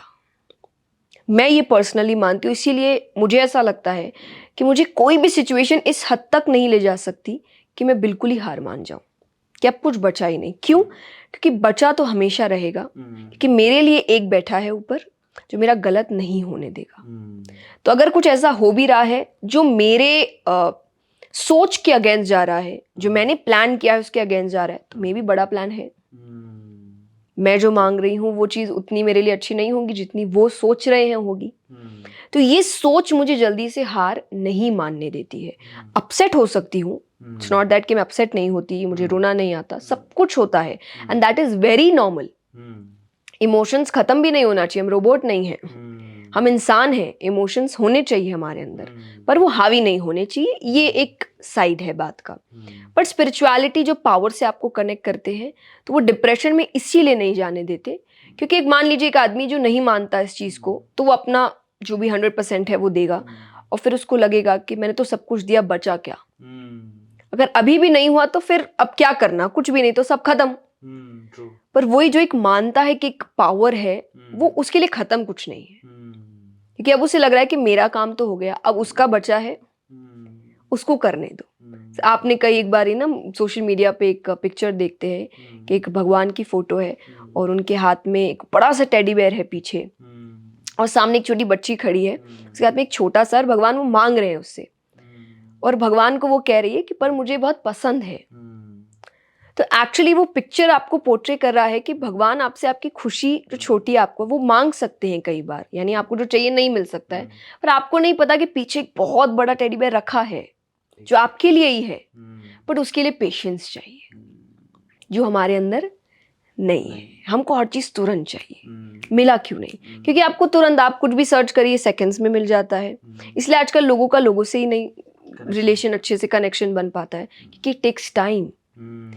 इंसान मशीनों की तरह काम नहीं करते, इंसान अपने पेस पे ही काम करेंगे और मशीन अपने पेस पे काम करती है। तो लोगों को लगता है इनको छोड़ो, मेरे को जो सेकंड्स में हर चीज़ मिल जाए मैं उसकी तरफ जाता हूँ। तो यहाँ पे चीज़ें बिगड़ रही है। यहाँ पे हम चाहे मेंटल स्ट्रेस है, डिप्रेशन है, एंजाइटी इश्यूज है, हम सबकी ओर जा रहे हैं कि धीरे धीरे लोगों से, नेचर से, इन सब से हमारा जुड़ाव कम होता जा रहा है। और जैसे ही फिर कभी अचानक होता है तो वो इन चीज़ों की ओर लेकर जाता है, क्योंकि अब आदत नहीं रही होने की। अचानक से हो जाए तो हम वो एक्सेप्ट नहीं कर पाते, उसका सामना नहीं कर पाते। तो यहाँ पे आप डिप्रेशन की ओर जाते हैं। तो मुझे पर्सनली उस दौर का कभी हुआ नहीं, क्योंकि मेरा विश्वास भगवान पे बहुत ही ज़्यादा है और ये समय दौर बहुत बढ़ता गया है। तो अब तो कोई भी चीज़, मुझे ऐसा लगता है कुछ भी गलत होता है मेरे प्लानिंग, फॉर एग्जांपल कोविड। अब कोविड में आप सोच भी नहीं सकते मेरे कितने बड़े बड़े प्लान्स थे, हम बहुत बड़े प्रोजेक्ट्स लेकर जा रहे थे और सब कुछ हो चुका था कि बस अब तो उतरना ही है, काम करना ही है। एंड देन अचानक से लॉकडाउन अनाउंस हो गया, सब कुछ बंद हो गया, प्रोग्राम्स बंद हो गए, कथाएं बंद हो गई। बट उस वक्त भी हमारा यही था कि मेरे पापा ने मुझसे यही कहा कि ठीक है काम तो नहीं है, पर जब था तब तुम बहुत एक्सक्यूजेस देती थी कि मेरे पास पढ़ने का समय नहीं है, मेरे पास नॉलेज गेन करने का ठीक से समय नहीं है, मैं महीनों तक बाहर रहती हूँ, मैं क्या करूँ। अब है, अब काम करो, अब पढ़ो। तो मतलब वो एक जो सैड फेस हो सकता था कि मेरे तो सारे प्लान्स ख़त्म हो गए, मैंने क्या सोचा था क्या हो गया, वो तुरंत से ख़त्म होके कि नहीं ये मिला है तो ये किसी और चीज़ के लिए मिला है, तो मेरे लिए ये नॉलेज गेन करने का समय था कि जो मुझे इतने समय से नहीं, फैमिली के साथ समय बिताने का समय था जो मुझे नहीं मिलता था, मैं महीनों बाहर रहती थी। तो वो तो तुरंत हमने उस चीज़ को मोड़ दिया, ये सोच के कि अगर भगवान ने दिया है तो सोच समझ के दिया है। तो ये सोच मुझे हार मानने नहीं देती। नहीं, आपको सुन के और मैं रिकॉल भी कर पा रहा हूँ, मुझे ये फीलिंग आ रही कि आध्यात्मिकता का मतलब एक मेडिसिन या दवाई नहीं है जो आपको दिया और बट ठीक हो गया। It will take time, but मुझे ऐसा लगता है कि आध्यात्मिकता एक तरह का हर चीज़ का सोल्यूशन देता है जो रूट वे से उसे ख़त्म करेगा, पर समय लेगा, उसके जवाब आपको देगा कि हो रहा है तो क्यों हो रहा है, और वो अगर क्यों हो रहा है पता लग गया तो शायद आप रूट वे पे काम करके उसे ठीक कर सकते हो। वो जानना आपके लिए बेहद ज़रूरी है और इसमें आपका काम बहुत ज़्यादा है। बाकी चीज़ों में हो सकता है कि आप डॉक्टर्स के पास चले गए, यहाँ वो काम कर रहे हैं, आपको सिर्फ दवाई लेने का काम करना है, पर यहाँ पे मैक्सिमम काम आपको ही करना है। कि आपको एक, फॉर एग्जांपल अगर आप भगवान को देखते हैं तो भगवान का काम केवल रास्ता दिखाना था, क्योंकि लड़ने को तो पूरा महाभारत अगर वो लड़ते तो वही खत्म कर देते और सेकंड्स में आप पलक झपकते ही खत्म कर देते, पर उनका काम वो नहीं है। उनका काम केवल है कि ये रास्ता है, ये सही है, ये गलत है, चलना तुमको है, चलना है, गिरना है, उठना है, जो करना है वो तुमको करना है। ये जानते वो पीछे खड़े हैं, अर्जुन जानते थे भगवान सामने बैठे हैं, पर ये भी जानते थे शस्त्र नहीं उठाएंगे, तो जो करना है वो मुझको ही करना पड़ेगा। तो साथ देने के लिए वो है, पर हाथ पकड़ के चलाने के लिए नहीं है, वो चलना तो आपको ही पड़ेगा। तो आध्यात्मिकता भी यही है कि आपको लोग बता सकते हैं कि ये अच्छा है, वो अच्छा है, पर आपको करना खुद ही पड़ेगा और उसमें बहुत मेहनत लगती है। कहते हैं ना, खुद पे काम करने में समय लगता है, तभी वो निखार आता है। लेकिन निखार अब जैसा मैंने कहा, मशीनें हैं, सब है, एप्स है, वो तुरंत आपको मिल गया तो लोग अपने ऊपर काम करना बंद कर देते हैं कि नहीं मुझे तो मिल रहा है। तो वो आदत, एक आप समझिए दिमाग पे एक आदत पड़ रही है, खुद पे काम करना बंद करके हम उसको बाहरी कैसे घुमा फिरा के कर दे काम मशीनों के द्वारा, उस पर ज़्यादा फोकस हो गया है, बल्कि इसके कि नहीं वो काम मैं खुद कैसे करूं। तो स्पिरिचुअलिटी आपको इसकी ओर, है ना, कि बहुत डीप सब्जेक्ट है, ये आपको इतनी चीज़ों की ओर लेकर जा सकती है, आपकी पूरी ज़िंदगी को बदल सकती है फॉर अ बेटर कॉज, जो आप सोच भी नहीं सकते, और आपको इतना पावरफुल बना सकती है कि जो भी आपको लग रहा है कि एक छोटी चीज़ भी आपके बस की नहीं है, वहीं आपको लगेगा दुनिया में ऐसा क्या है जो मेरे बस का नहीं है, मैं सब कुछ कर सकता हूँ। थोड़ा स्पिरिचुअलिटी आध्यात्म से थोड़ा हटते मैं जानना चाहता हूँ, बिकॉज बहुत सारे व्यूअर्स हैं आपको सिर्फ एक ही एंगल से देखते होंगे, लेकिन मुझे लगता है आप भी इंसान हैं। तो सबसे पहले तो हम ये जानना चाहते हैं कि आपकी हॉबीज आध्यात्म के अलावा क्या है? टू बी वेरी ऑनेस्ट, मुझे इतना समय हर चीज़ के लिए मिलता नहीं है अब, पर मोस्टली अगर जब भी मिलता है तो मैं बहुत ही ज़्यादा फैमिली पर्सन हूँ। ओके। तो मुझे थोड़ा भी समय मिलता है तो मुझे लगता है कि आप फैमिली को, रिलेटिव्स को, मेरे जो आसपास के लोग हैं, रिलेटिव्स हैं, सबको बुलाते हैं। तो मेरे लिए वेकेशन बाहर जाना नहीं होता, पर घर पे सबको बुलाना होता है कि जब भी समय मिल रहा है गेट टुगेदर करते हैं, चलो सबको बुलाते हैं, बातचीत करते हैं, चाय पी रहे हैं, खाना खा रहे हैं। हम जब भी घर पे होते हैं ये पक्का है, हम सारी मील्स एंड दैट इंक्लूड्स वो चाय का समय भी, हम सब 4 लोग हैं परिवार में, मेरे पेरेंट्स हैं, मैं, मेरी छोटी बहन है, हम चारों एक साथ करते हैं, नो मैटर व्हाट। अगर कोई बाहर भी गया तो उसका वेट होगा, तो वो आ जाए और हम सब साथ में खाएंगे, हम बातचीत करेंगे, हम डिस्कशंस करते हैं, हम एक साथ मूवीज़ देखते हैं, लेकिन हम एक साथ करते हैं। तो मेरे लिए मेन है साथ में रहना। तो ये मेरी ज़िंदगी का एक बहुत, क्या आप हॉबी नाम दे दीजिए, क्योंकि अब इतना समय है नहीं, अब हॉबी नहीं है बुक्स, पर एक ज़रूरत भी है। पर पहले हॉबी की तरह, पर अब एक ज़रूरत है कि मुझे पढ़ना पड़ता है। पर मुझे समय फैमिली के साथ, दोस्तों के साथ बिताना बहुत अच्छा लगता है। उन चारों से कितने अटैच्ड हो आप? बहुत ज़्यादा, कि बहुत ज़्यादा। बहुत हद से ज़्यादा। और जो आपने मुझे एक बार डिप्रेशन पूछा, तो not actually depression, but kind of कि एक अलग तरीके की सैडनेस मुझे कोविड के टाइम हुई थी, जब आप अलग अलग बातें सुन रहे थे। और तब मुझे ऐसा लगा था कि एक टाइम होता है कि आपको फैमिली से दूर जाना पड़ता है या फैमिली दूर चली जाती है। तो वो सोच ने मुझे बहुत परेशान किया था। तो वो 4 लोग, अगर मैं कहूँ कि आपके मम्मी, पापा, मेरी बहन, दो बहनें, नहीं, या मैं और 4? मेरे 4 बस। 4 लोग, ठीक है। अब थोड़ा सा वो डीप डाइव करते हैं। आध्यात्म में आप हैं, स्पिरिचुअलिटी में हैं, उसमें डिटैचमेंट के बारे में बोला जाता जी। है। जनरली डिटैचमेंट को ढंग से यूथ को समझाया नहीं जाता। उनको लगता है कि स्पिरिचुअलिटी या डिटैचमेंट यही है कि आप हिमालय सब कुछ छोड़ के हिमालय चले जाओ। बट मेरा परसेप्शन उसको लेके थोड़ा दूसरा है। मुझे ऐसा लगता है कि आप हो उसी जगह पर, लेकिन फिर भी आप ज़्यादा अटैच्ड नहीं हो किसी से भी। That is called detachment. See, कहीं ना कहीं मुझे आपकी बात सही है, पर वो अटैच्ड नहीं हो से ज़्यादा आई एम इनटू कि वो हावी नहीं है मुझ पे। हाँ, मैं वही शब्द, like I am too attached, लेकिन दैट डज नॉट मीन कि मैं काम नहीं कर रही हूँ, मैं बाहर नहीं जा रही हूँ। पर जैसा मैंने कहा कि कोविड के टाइम की खबरों ने मुझे थोड़ा परेशान किया, उस तरीके से मैं बहुत ज़्यादा अटैच्ड हूँ। और जो ह्यूमन नेचर है, आप अगर गृहस्थ जीवन में हैं तो वो अटैचमेंट तो होना ही चाहिए, वरना फिर प्यार रहा कहाँ आपके अंदर। लेकिन वो हावी नहीं होना चाहिए। स्पिरिचुअलिटी इज आपकी लाइफ में ऐसा कुछ भी नहीं होना चाहिए जो आपको आगे बढ़ने से रोक दे, एक अच्छी सोच से। कि थोड़ा डीप डाइव करते हैं इस सवाल को। सवाल एक्चुअली ये है बिकॉज ये हम सब मानते हैं, हम जानते भी हैं कि हम पैदा होते नहीं होते कोई गारंटी नहीं थी, लेकिन मरना तय है, शाश्वत सत्य है जी। इससे बड़ी सर्टेन चीज़ कोई है ही नहीं। आप जाओगे ज़रूर। तो आप इतने ज़्यादा अटैच्ड हो, अगर मैं ऊपर वाला ना करे कि ऐसा कभी हो, बट एक ना एक दिन सबके लाइफ में होता है, जो आया वो जाएगा। आपको नहीं लगता वो अटैचमेंट आपको कहीं ना कहीं बहुत ज़्यादा दुख देगा बाद में जब वो नहीं, क्योंकि मुझे वो पता है। सी, स्पिरिचुअलिटी, जब अब गीता जी में एक बात आती है, भगवान कहते हैं कि सत्य को जानना। इसका अब देखिए, गीता बताई किसको जा रही है? डिटैचमेंट के बारे में किसको बताया जा रहा है? स्पिरिचुअलिटी के बारे में किसको बताया जा रहा है? जो राजा बनने वाला है। उतनी लग्जरी में तो कोई नहीं रहता जितनी लग्जरी में पांडव या कौरव रह रहे थे। राज्य था पूरा उनके पास। तो अगर, और उसके बाद भी मिला है, जीते ही है वो, राज्य किया ही है उन्होंने। तो सब कुछ छोड़ देना ये डिटैचमेंट नहीं है, ये वैराग्य नहीं है, या ये स्पिरिचुअलिटी नहीं है। उसमें रहकर उन चीजों को समझना, पर सत्य को जानकर, जैसे आपने कहा कि सत्य है, सब जाएंगे, पता है जिस दिन आएगा उस दिन भी आप बौखलाएंगे नहीं, क्योंकि कहीं ना कहीं सबकॉन्शियस माइंड में आपको पता है कि आएगा ये दिन। आप दुखी होंगे, जैसा मैंने कहा, इमोशंस है, दैट इज वेरी नेचुरल। आपको समय लगेगा उससे ओवरकम करने में, दैट इज वेरी नेचुरल। पर आप ये बोल देंगे ये तो हो ही नहीं सकता, that is not natural. I know that, but that does not mean कि मैं उस चीज को लेके अपने इमोशंस को खत्म कर दूं, क्योंकि वो हो नहीं सकता, वो एक ना एक दिन बाहर आएगा। तो इमोशंस को दबाना नहीं चाहिए, जो है वो सामने है, but that does not mean कि मुझे सच नहीं पता। फॉर एग्जाम्पल, जब हम बोलते हैं संसार सच नहीं है, उसका मतलब क्या है? कि टेम्पररी है। करियर है, टेम्पररी है। फेम है, टेम्पररी है। मनी है, टेम्पररी है। पर इसका मतलब मैं कमाऊं नहीं। एक अच्छी लाइफस्टाइल के लिए चाहिए आपको।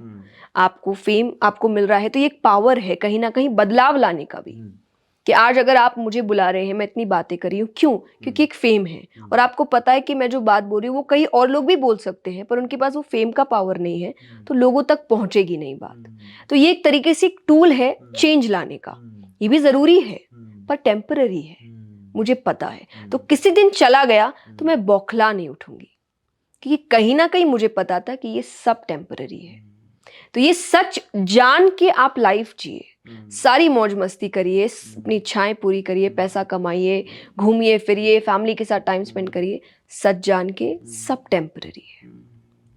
परमानेंट मेरे लिए सिर्फ भगवान है। वो हम नहीं थे तो भी है, हम हैं तब भी है, हम चले जाएंगे तब भी रहेंगे।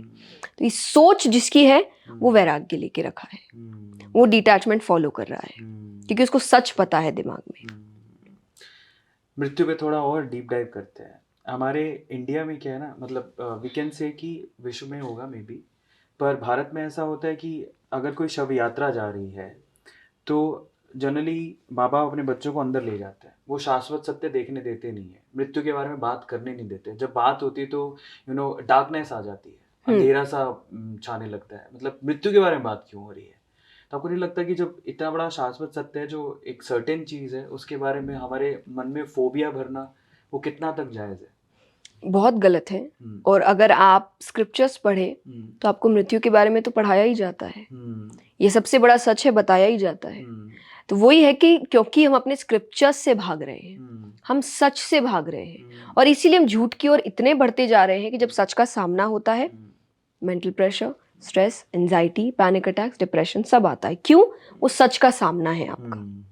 फॉर एग्जाम्पल मैं हमेशा कहती हूँ, लोग कहते हैं कि बदलाव क्या है कि आप लोगों को बोलिए ऐसा मत बोलो, ऐसे मत करो, बट आप ये नहीं छोड़ सकते या ये बदल ही नहीं सकता। भगवान को आज तक लोग गलत बोल रहे हैं कि कंप्लेन तो उनकी भी हो रही है, बुराइयां तो उनकी भी हो रही है, तो आपको लगता है आपकी नहीं होगी? बिल्कुल बिल्कुल होगी। ये चेंज कभी आ ही नहीं सकता कि 101% दुनिया में सब ठीक हो चुका है, कुछ भी गलत नहीं है, ये हो ही नहीं सकता। सही गलत ये बैलेंस है, ये चलता ही रहेगा। ये आप पर हावी ना हो, ये आपका काम है। ये सच को जानना आपका तो वहीं पर है कि जब जो मृत्यु की बात है या सच की बात है, ये जानना जरूरी है। और इसीलिए जरूरी है आप स्क्रिप्चर्स पढ़िए। गीता जी आज सबके घर में रखी होगी, श्रीमद् भागवत आज सबके घर में रखी होगी, रामचरितमानस, रामायण सबके रखी होगी, पर हम उसको बस सजा कर भगवान की तरह रख देते हैं, पढ़ते नहीं है। अगर आप उसको पढ़ने जाए तो आपको ऐसी ऐसी बातें पता चलेगी जो आपको सच के सामना कराएगी और झूठ से बचाएगी। जब आप श्री राम की बात करते हैं, जब आप श्री कृष्ण की बात करते हैं, इनकी लाइफ में जितनी प्रॉब्लम्स आई, जो भगवान खुद है, जब इनकी आई तो यही सीख मिलती, जब इनकी आ सकती है तो मैं कौन हूँ, मेरे तो आएगी ही आएगी। पर इनके आने के बाद भी इन्होंने अपनी जो स्माइल है नहीं छोड़ी, इन्होंने सही का रास्ता नहीं छोड़ा, इन्होंने धर्म नहीं छोड़ा। तो ये सब आपको स्क्रिप्चर से पता चलता है। तो क्योंकि हमने ये सब बंद कर दिया है तो इसीलिए हम झूठ की ओर इतने बढ़ते जा रहे हैं कि अब एक टाइम आएगा जब उससे बाहर निकलना मुश्किल हो जाएगा। इसीलिए आपको घर के अंदर डाल दिया जा रहा है या आपको चुप रहने बोला जा रहा है, ये सब बात मत करो, ये अच्छा नहीं है। जो सच है वो अच्छा नहीं कैसे हो सकता है? ये तो दुनिया का सबसे बड़ा सच है। एग्जैक्टली। कि जो कहते हैं ना कि जो पैदा हुआ है वो बड़ा होगा कि नहीं, शादी होगी कि नहीं, बच्चे होंगे कि नहीं, पढ़ेगा कि नहीं, कुछ पता नहीं है सामने वाले को, पर मरेगा कि नहीं ये तो पता है कि मरेगा। ये अल्टीमेट ट्रूथ है। अल्टीमेट ट्रूथ को अगर आप छुपा के रख रहे हैं तो सोचिए जो सबसे बड़े सच को ही छुपा रहा है वो कितने सच को छुपाएगा। छोटे छोटे सच भी छुपेंगे। तो इंसान तो पूरी तरीके से एक क्या कहते हैं, इमेजिनरी वर्ल्ड में जी रहा है, और इसीलिए जब उसके हिसाब से नहीं होता तो वो बौखला उठता है। ये सब रीजन है उस बौखलाहट का। थोड़ा और एक सवाल मेरे दिमाग में अभी आ रहा था, मैंने सोचा आपसे पूछता हूँ। क्वेश्चन ये है, आपको थोड़ा समय शायद नहीं मिलता है, बट ये जो सामने दिख रहा है आपको, ये टीवी, उसमें आजकल यूथ को नेटफ्लिक्स की, अमेज़ॉन प्राइम की आदत डल गई है, पर उसमें जो परोसा जा रहा है, बहुत सारे हमारे हिंदू धर्म के गुरु हैं। देखो गुरु हैं, पर वहाँ पे ज़रूरी नहीं है कि वो जो दिखा रहे हैं वो सच है। तो वेब सीरीज के थ्रू जिस तरह से हमारे हिंदू धर्म को दिखाया जाता है, बहुत सारे घोटाले दिखाए जाते हैं कि भाई आश्रम एक सीरीज थी, या फिर बहुत 3-4 अभी कल्ट नाम से एक सीरीज आने वाली है जो कि ये दिखाता है कि हिंदू धर्म में जो आश्रम होते हैं या जो गुरु होते हैं वो पाखंडी होते हैं। जब ये सब परोसा जा रहा है हमारे यूथ को, और तो उनको उनको यकीन कैसे होगा? मतलब आपको कभी टेंशन नहीं होती इस चीज़ को लेके कि ये सब क्या है? मतलब आपको, बिकॉज़ आपने एज़ अ करियर चूज़ किया है इसे, और दूसरा आप यूथ को एम्पावर भी करना चाहते हैं इस तरीके से, लेकिन दूसरी तरफ बॉलीवुड है या फिर ये लोग जो पैसा कमाना चाहते हैं वो एक दूसरा ही एंगल दिखाते हैं। वहाँ पे इनसिक्योरिटी फील नहीं होती? नहीं, बुरा लगता है टू बी वेरी ऑनेस्ट जब गलत चीज़ें दिखाई जाती है। कि मैं किसी पर्टिकुलर वेब सीरीज़ के बारे में बात नहीं करूँगी, पर गलत दिखाया जाता है, ये एक्सेप्ट करने में मुझे कोई भी डर नहीं है। कई जगह गलत दिखाया जाता है, कई जगह इनसेंसिटिव जोक्स दिए जाते हैं, और ये बहुत बुरा लगता है। तो ये कहीं ना कहीं आप, क्योंकि जैसे मुझे लगता है कि आप खुद ही मजाक बनाते हैं। सही बात है। आप ऐसे कई लोगों को देखेंगे जो खुद इस रिलीजन से है, हिंदू है, और वो भी मजाक बना रहे हैं। True. तो मैं अपनी कथाओं में भी कहती, जब तक आप इज्जत नहीं करेंगे कोई और कैसे करेगा। True. मैं नहीं कहती आप वायलेंट हो जाइए, आप उस मजाक का हिस्सा मत बनिए। जो अब कोई सामने वाला मजाक कर रहा है तो आपको हंसाने के लिए तो आप मत हंसिए, वो जोक चेंज कर देगा। पर आप कंट्रीब्यूट कर रहे हैं इस चीज में, आप कंट्रीब्यूट कर रहे हैं, इसीलिए इसको बढ़ावा मिल रहा है। आप कंट्रीब्यूट करना बंद कर दीजिए, बढ़ावा बंद हो जाएगा। दूसरा, जब यूथ की बात आती है तो मैं हमेशा एक चीज कहती हूँ कि कई बार जब वो ऐसे नाम लेते हैं जिन्होंने गलत किया होगा, तो गलत कहाँ नहीं है। एग्जैक्टली। आप इसको ऐसे जनरलाइज कर देंगे कि एक किया तो पूरा ही गलत है, दैट्स रॉन्ग। तो फिर तो वही है जब आपके पेरेंट्स आपके साथ कंपैरिजन करते कि एक बच्चा तुम्हारा एक दोस्त गलत है, तुम भी सब गलत हो गए, वो गलत है तो सारे के सारे। आपको बुरा लगता है कि नहीं? कि आप कंपेयर क्यों करते हैं? आप सबको एक ही कटघरे में क्यों खड़ा कर देते हैं? सबके अपने अपने तो वो चीज़ आप दूसरी जगह क्यों नहीं करते?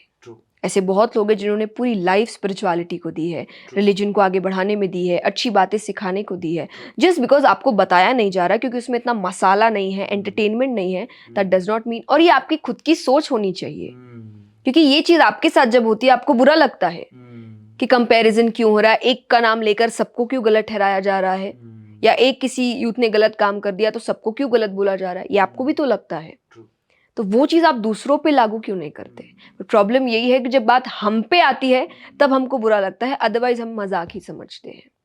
तो ये चीज़, और ये भी पेरेंटिंग पर है। पेरेंटिंग मेरे लिए एक आर्ट है, इतना इजी नहीं है। आप एक जनरेशन तैयार कर रहे हैं। आप सिर्फ अपने बच्चे नहीं तैयार कर रहे, आप आगे की पीढ़ी तैयार कर रहे हैं। तो आपको बहुत सोच समझ की चीज़ें करनी पड़ेगी। तो कई बार बच्चे आते हैं क्वेश्चंस लेकर, पर पेरेंट्स को आंसर नहीं पता। पर मैं कभी कभार मैं खुद ही हैरान रह जाता हूँ। बहुत सारे ऐसे मतलब हिंदू धर्म से ही हैं और हिंदू धर्म को समझ ही नहीं पाते। मुझे ऐसा कभी कभार लगता है कि हम लोग बहुत सॉफ्ट टारगेट है हिंदू धर्म। मतलब हमें कोई भी, और हमें ये सिखाया जाता है कि आप बहुत ज़्यादा टॉलरेंट है, आप हमें धैर्य बहुत है, हम मजाक उड़ाएंगे, आपको रिएक्ट नहीं करना है। कैसे पॉसिबल? नहीं, धैर्य बहुत है। एग्जैक्टली आप रिएक्ट, अब देखिए रिएक्ट, जैसा मैंने कहा कि मैंने आपको वायलेंट होने के लिए नहीं कहा। मैंने अभी तो बहुत धैर्य की बात है कि मैं हंस नहीं रही हूँ। मैंने आपको बोला ये मजाक नहीं था, इट्स नॉट फनी। मैंने बहुत पोलाइटली बोला है, पर मैंने बहुत फर्मली बोला है, पर बोलना पड़ेगा, पर बोला है। That's necessary. आप इस डर में कि नहीं कोई बात नहीं, हंस देते हैं, कुछ नहीं होता, आप अपनी ही बेइज्जती कर रहे हैं। आपके जैसे देश है, लोग जब कहते हैं ना कि देश के बाद, आप अपने ही देश की बेइज्जती कर रहे हैं जब आप देश के लिए कुछ अच्छा नहीं कर रहे। अब फॉर एग्जाम्पल अगर आप गंदगी भी फेंक रहे हैं और आपको लगेगा जिसका काम है वो साफ करेगा, ठीक है, लेकिन जब देश का नाम आएगा तो सिर्फ उसके लिए देश नहीं होगा, देश तो आपका भी होगा। तो कहीं ना कहीं आप अपने ही देश को खराब कर रहे हैं। तो वैसे ही आप अपनी ही संस्कृति को खराब कर रहे हैं, आप अपने ही धर्म को खराब कर रहे हैं जब आप उसके लिए खड़े नहीं हो रहे हैं। और खड़े होने का मतलब, जैसे मैंने हमेशा कहा जो है ना कि टॉलरेट, एग्जैक्टली, आप वायलेंट मत होइए, आप गालियां मत दीजिए, पर आप उस मजाक का, उस गलत चीज का हिस्सा मत बनिए और बोलिए कि ये गलत है। और एटलीस्ट मेरे सामने तो मत करो भाई ये सब। मुझे ये सब चीज़ कोई मजाक नहीं लगता, और ना ही मुझे ये चीज़ कोई मजाक सहने वाली भी बात लगती है। क्योंकि टू बी वेरी ऑनेस्ट, एक जनरल बात समझिए, मजाक क्या है? जब दोनों हंस रहे हैं, जब एक को दुख हो रहा है और एक हंस रहा है, तो ये मजाक हो ही नहीं सकता। और किसी कौन सेंसिटिव है नहीं है, ये चलो आपको टॉपिक्स नहीं पता, पर भगवान तो सबसे सेंसिटिव टॉपिक है। क्योंकि उससे भावनाएं जुड़ी है लोगों की, True. उम्मीदें जुड़ी है। हो सकता है आप इतना नहीं मानते या मैं, पर कोई थर्ड पर्सन होगा, उसकी जिंदगी ही भगवान है, उसको कितनी तकलीफ होगी ये चीज देखकर। आप इतने इनसेंसिटिव कैसे हो सकते हैं, ये जानते हुए कि ये सबसे सेंसिटिव बात है, लोगों की उम्मीदें इससे जुड़ी है, जिंदगी इससे जुड़ी है, भावनाएं इससे जुड़ी है, इतनी सारे इमोशंस जुड़े हैं, और आप एक मजाक कहकर कहते हैं कि मजाक लेना नहीं आता। मजाक के लिए बहुत टॉपिक्स है, बी क्रिएटिव प्लीज। किसी की भावनाओं के साथ छेड़छाड़ करके आप मजाक नहीं कर सकते, दैट्स रॉन्ग। एंड मैं ये सबके लिए कहती हूँ, आप पर्टिकुलरली हिंदू धर्म क्योंकि मेरा है तो मुझे ज़्यादा तकलीफ होती है, पर जनरली अगर आप किसी और धर्म का भी मजाक उड़ाइए, मैं नहीं हंसूंगी। और ये मैं क्यों करूंगी? क्योंकि मैं ये वापसी आपसे चाहूंगी। बिल्कुल सच कि देखिए मैंने इज्जत की है, आप भी इज्जत करिए। ट्रू। क्योंकि ये मैं वापसी आपसे, तो ऐसा नहीं है कि मैं सिर्फ अपने धर्म के लिए हूँ, कि आप किसी और के धर्म को, तो मुझे लगता है कि यार किसी के भगवान का मजाक नहीं उड़ाना चाहिए, दैट्स रॉन्ग। तो ये सबके लिए है, क्योंकि सब कोई इमोशंस लेकर बैठते हैं, पर ये आपको समझना पड़ेगा कि मेरे इमोशंस है तो सामने वाले के भी होंगे, सामने वाले के तो तीसरे के भी होंगे। ये सोच, जैसा मैंने कहा, बी काइंड, इसमें पैसे नहीं लगते। ये बहुत ही सिंपल सी बात है कि थोड़े से दयालु हो जाइए, और कुछ भी कहने से पहले सोचिए कि क्या ये जनरल बात है या इससे तकलीफ भी हो सकती है लोगों की। ये सोच इस दुनिया को बहुत बेहतर बना सकता है। जया जी, अभी तक का कॉन्वर्सेशन बहुत अमेजिंग रहा, बहुत कुछ सीखने को मिला। अब जो अगला सवाल है मेरा, वो सेल्फ कॉन्फिडेंस को लेके, बिकॉज आप जब भी पाठ करते हैं, संगत जब आती है, तो मैंने ऐसा सुना कि हजारों में लोग आते हैं, तो मुझे ये समझना है, वो आजकल बहुत सारा यूथ है जो लीडरशिप सीखना चाहता है जी। उनमें सबसे पहली चीज स्टेज फियर को दूर करना है, बिकॉज आपको कहीं ना कहीं जाके बोलना पड़ेगा, अपने आप को रिप्रेजेंट करना पड़ेगा। आप में वो क्वालिटी कैसे आई, नंबर 1, कि आप हजारों की संख्या में लोगों के सामने बोल रही हैं? दूसरा, कभी ऐसा नर्वसनेस फील हुआ, और अगर हुआ तो आपने उसको कॉन्कर कैसे किया? 2-3 चीज़ें हैं। जैसे सेल्फ कॉन्फिडेंस की बात करें तो मैं ऑब्वियसली बताती हूँ चीज़ें कि आपको क्या करना चाहिए, पेरेंट्स को क्या करना चाहिए, बच्चों में वो सेल्फ कॉन्फिडेंस आए। मेरी जब बात आती है, नर्वसनेस ऑब्वियसली हुई है, बट वो कभी मुझे भीड़ से नहीं हुई, कि इस चीज़ को लिए मैं टैलेंट या गॉड गिफ्ट जो कहते हैं ना, वो मानती हूँ। मुझे भीड़ से डर नहीं लगता, और ये मुझे बचपन से नहीं लगता। का ऑपोजिट है कि मुझे अकेले से लगता है कि अगर आप मेरे पापा को सामने बैठा दें और आप मुझे बोलिए उनके सामने परफॉर्म करो, तो मेरे लिए वो बहुत प्रॉब्लमैटिक होता है। कि मुझे पता है कि वो एक ऐसा इंसान है जो सब सही जानते हैं, और जब आपको लग रहा है कि सब सामने खुश है, मुझे पता है कि वो कहीं ना कहीं गलती निकाल चुके होंगे कि ये गलत था। और हम कथाओं के बाद अभी भी वेट करते हैं कि, तो मुझे बोलते हैं आज एक ये गलत बात तुमने बोली, तो he is the only person जो ये चीज़ कर सकते हैं। तो हाँ, उनके सामने मुझे थोड़ा लगता है, बट दैट इज़ बिकॉज क्योंकि वो मेरे मेंटोर है, और आपको पता है कि वो ही सिखा रहे हैं आपको सब कुछ। पर अदरवाइज़ मुझे भीड़ से इतना डर नहीं लगता कभी भी। बट दैट आई थिंक उसका रीज़न इज़ कि मेरे पेरेंट्स ने वो जो चीज़ें मैं आपको बोल रही हूँ बचपन से करी है, कि पहली चीज़, आप बच्चों को रिस्पॉन्सिबिलिटी दीजिए। हर वक्त ये बोल के बच्चा है भगाइए मत उनको रिस्पॉन्सिबिलिटी से, क्योंकि एक ना एक दिन तो रिस्पॉन्सिबिलिटी आएगी, और तब वो बहुत डर जाएगा। और अगर वो उस वक्त फेल हो गया तो वो और अंडर कॉन्फिडेंट हो जाएगा कि सही कहा, इसीलिए मेरे पेरेंट्स शायद मुझे रिस्पॉन्सिबिलिटी नहीं देते थे, क्योंकि मैं तो लायक ही नहीं हूँ। तो आपको बचपन से उसको रिस्पॉन्सिबिलिटी, जिम्मेदारियां देने की आदत डालनी चाहिए, कि वो छोटे छोटे काम करे, चाहे वो अपना खुद का काम करना हो, अपनी चीज़ें खुद उठानी हो, अपना बैग्स खुद तैयार करना हो, और गलती भी करने दीजिए, और गलती पे डांटिए मत, उनको और सिखाइए कोई बात नहीं, अगली बार इसका ध्यान रखेंगे, या ये गलती कैसे ना हो, इस बार नेक्स्ट टाइम इसका ध्यान रखते हैं। फॉर एग्जाम्पल, मुझसे जब गलती हुई है, मेरे पेरेंट्स ने कभी मुझे इस तरीके से रिएक्शन नहीं दिया कि मैं डर जाऊं। उनका रिएक्शन हमेशा सल्यूशन क्या होगा देखने का था, कि अच्छा इसका सल्यूशन क्या करते। फॉर एग्जाम्पल, कई बार जब आप नया करते हैं, आपको श्लोक्स याद नहीं होते जल्दी से, तो मुझे कहते हैं आप लिखो, आप टॉपिक्स लिख लो, आप खाली श्लोक लिख लो कि डे 1 के मेरे श्लोक कितने हैं, तो आप लिखो, आपकी नज़र पड़ेगी, फिर धीरे धीरे आपको याद हो जाएगा, जो एक्चुअली हो चुका है कि अब मुझे किसी चीज़ की ज़रूरत नहीं पड़ती, मैं कुछ नहीं देखती हूँ, 7 दिन कब निकल जाते हैं पता नहीं चलता। तो वो कब हुआ जब उन्होंने वो किया, अदरवाइज वो मुझे डांट सकते थे कि तुमने याद क्यों नहीं किया, तुमको याद होना चाहिए था, ठीक से पढ़ना चाहिए था, होगा ही नहीं तुमसे। तो ये चीजें बच्चों को बहुत डरा देती है। तो अगर आप उनको कॉन्फिडेंट बनाना चाहते हैं तो मेरे हिसाब से अपने सामने बनाइए, क्योंकि तब तक आप बचाने को है। आपके जाने के बाद लोग पीछे पड़े हैं गलतियां निकालने के। एक जितना माँ बाप अपने बच्चों को सेफ फील करा सकते हैं, आई डोंट थिंक कोई भी करा सकता है। पर वो सोच आपके अंदर होनी चाहिए कि मुझे इसका कॉन्फिडेंस बढ़ाना है, तो मुझे इसको सारी गलतियां अभी करनी देनी पड़ेगी। आई कैन नॉट वेट कि ये बड़ा होगा तब करेगा, या बड़ी होगी तब करेगी, या जब समझदार हो जाएगी। समझदार तभी बनेगी जब गलतियां करेगी। समझदारी की सबसे बड़ी की है गलतियां, कि आप जितनी गलती करते हो क्योंकि उससे आपको उतनी सीख मिलती है। व्यक्ति अगर सिर्फ सही सही सही करता जा रहा है तो वो सीख कुछ नहीं रहा है, क्योंकि अभी उसको लगता है मुझसे जो होता है सही होता है। पर जो गलती करेगा वो सीख रहा है, तो वो अगली बार उसको दोहराएगा नहीं। और ये सबसे अच्छा लेसन होता है, और ये आपके एक्सपीरियंसेस होते हैं। तो ये धीरे धीरे आपको कॉन्फिडेंस की ओर लेकर जाए। तो कहीं ना कहीं पेरेंट्स का काम है, दूसरा बच्चों का काम है अपने आप को चैलेंज करते रहना। कभी भी अपने कंफर्ट जोन में मत जाइए।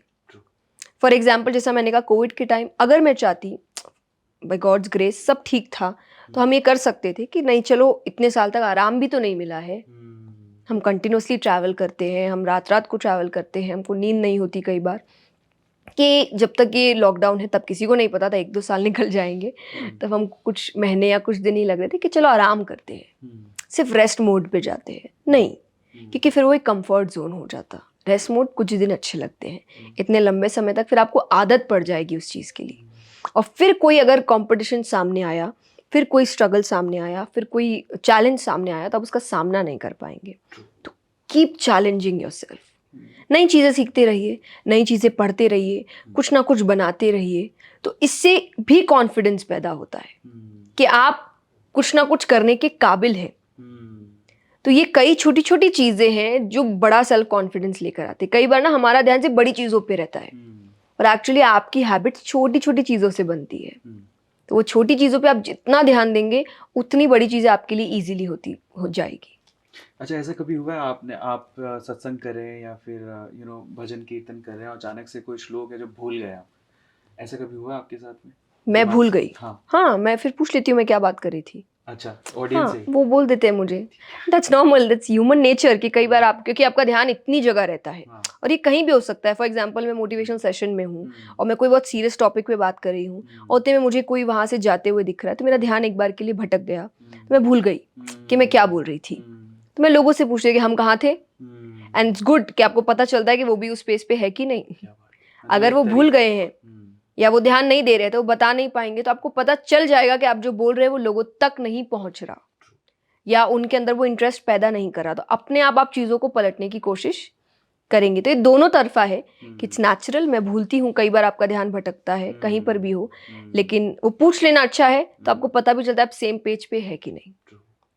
अच्छा, एक और समस्या है यूथ के साथ, क्योंकि बिकॉज आपको बहुत सारे यूथ देखता है, पेरेंटल प्रेशर इतना ज़्यादा है कि बच्चे सिर्फ यही सोचते हैं कि मुझे किसी भी तरह से सक्सेसफुल होना है। जो पेरेंट्स की नज़रों में ना, मेरा बेटा टॉप करेगा, आईआईटी निकालेगा, जेईई निकालेगा, नीट निकालेगा। जब वो एक्सपेक्टेशंस पूरी नहीं हो पाती, सिलेक्शन नहीं हुआ, फेलियर का सामना हुआ, तो डिप्रेशन के साथ साथ बहुत सारे बच्चे इतने ज़्यादा डिप्रेस हो जाते हैं कि सुसाइडल थॉट्स आने लगते हैं जी। कितना जायज़ है ये अपने आप को ख़त्म करने का थॉट दिमाग में आना? मतलब मुझे लगता है जायज़ तो बिल्कुल भी नहीं है, बट उससे ओवरकम कैसे करें, थॉट प्रोसेस से बाहर कैसे निकले? आपका इसके बारे में क्या? पहला चीज़ जो आपने क्वेश्चन सेल्फ कॉन्फिडेंस का किया था, कि उनका कॉन्फिडेंस ख़त्म होता है, और ये कहीं ना कहीं पेरेंट्स की एक बहुत बड़ी जिम्मेदारी होती है कि बच्चा एक बार पास नहीं कर रहा, या कुछ आपको लग रहा है कि वो ध्यान नहीं दे रहा, तो आपके वर्ड्स बहुत आपको केयरफुली यूज़ करने पड़ेंगे, क्योंकि हर दिमाग एक नहीं होता। एक और सबसे बड़ी चीज़ मुझे लगती है कि आज के बच्चों को खास करके दुनिया से उतना फ़र्क नहीं पड़ता जितना पेरेंट्स से पड़ता है। कि उनके लिए दुनिया है कि मुझे कोई फ़र्क नहीं पड़ता, पर हाँ, आपके घर वाले ऐसे नहीं करना चाहिए। वो तो आपको समझे, या वो आपकी सिचुएशन को समझे। तो कई बार, कि मैं हमेशा कहती हूँ कि माँ बाप का तरीका गलत हो सकता है, इंटेंशंस गलत नहीं होते। वो इंटेंशन उनका यही है कि आप सक्सेसफुल हो जाओ, वो जब नहीं रहे तब भी आप अच्छे से रहो, आप अपने पैरों पर खड़े, एक्चुअली इंटेंशन सिर्फ इतना है, पर उनको लग रहा है कि उनको कठोर होना पड़ेगा, उनको स्ट्रिक्ट होना पड़ेगा, तो आप पे चिल्लाते हैं, वो आपको यूजलेस बोलते हैं, वो आपको डिमीन करने की कोशिश करते हैं, और उनको लगता है कि ये एक तरीका है आपको वापस से काम पिलाने का, पर ये तरीका नहीं होता एक्चुअली। क्यों? द रीजन बीइंग कि बाहर भी उसको यही सुनने मिल रहा है।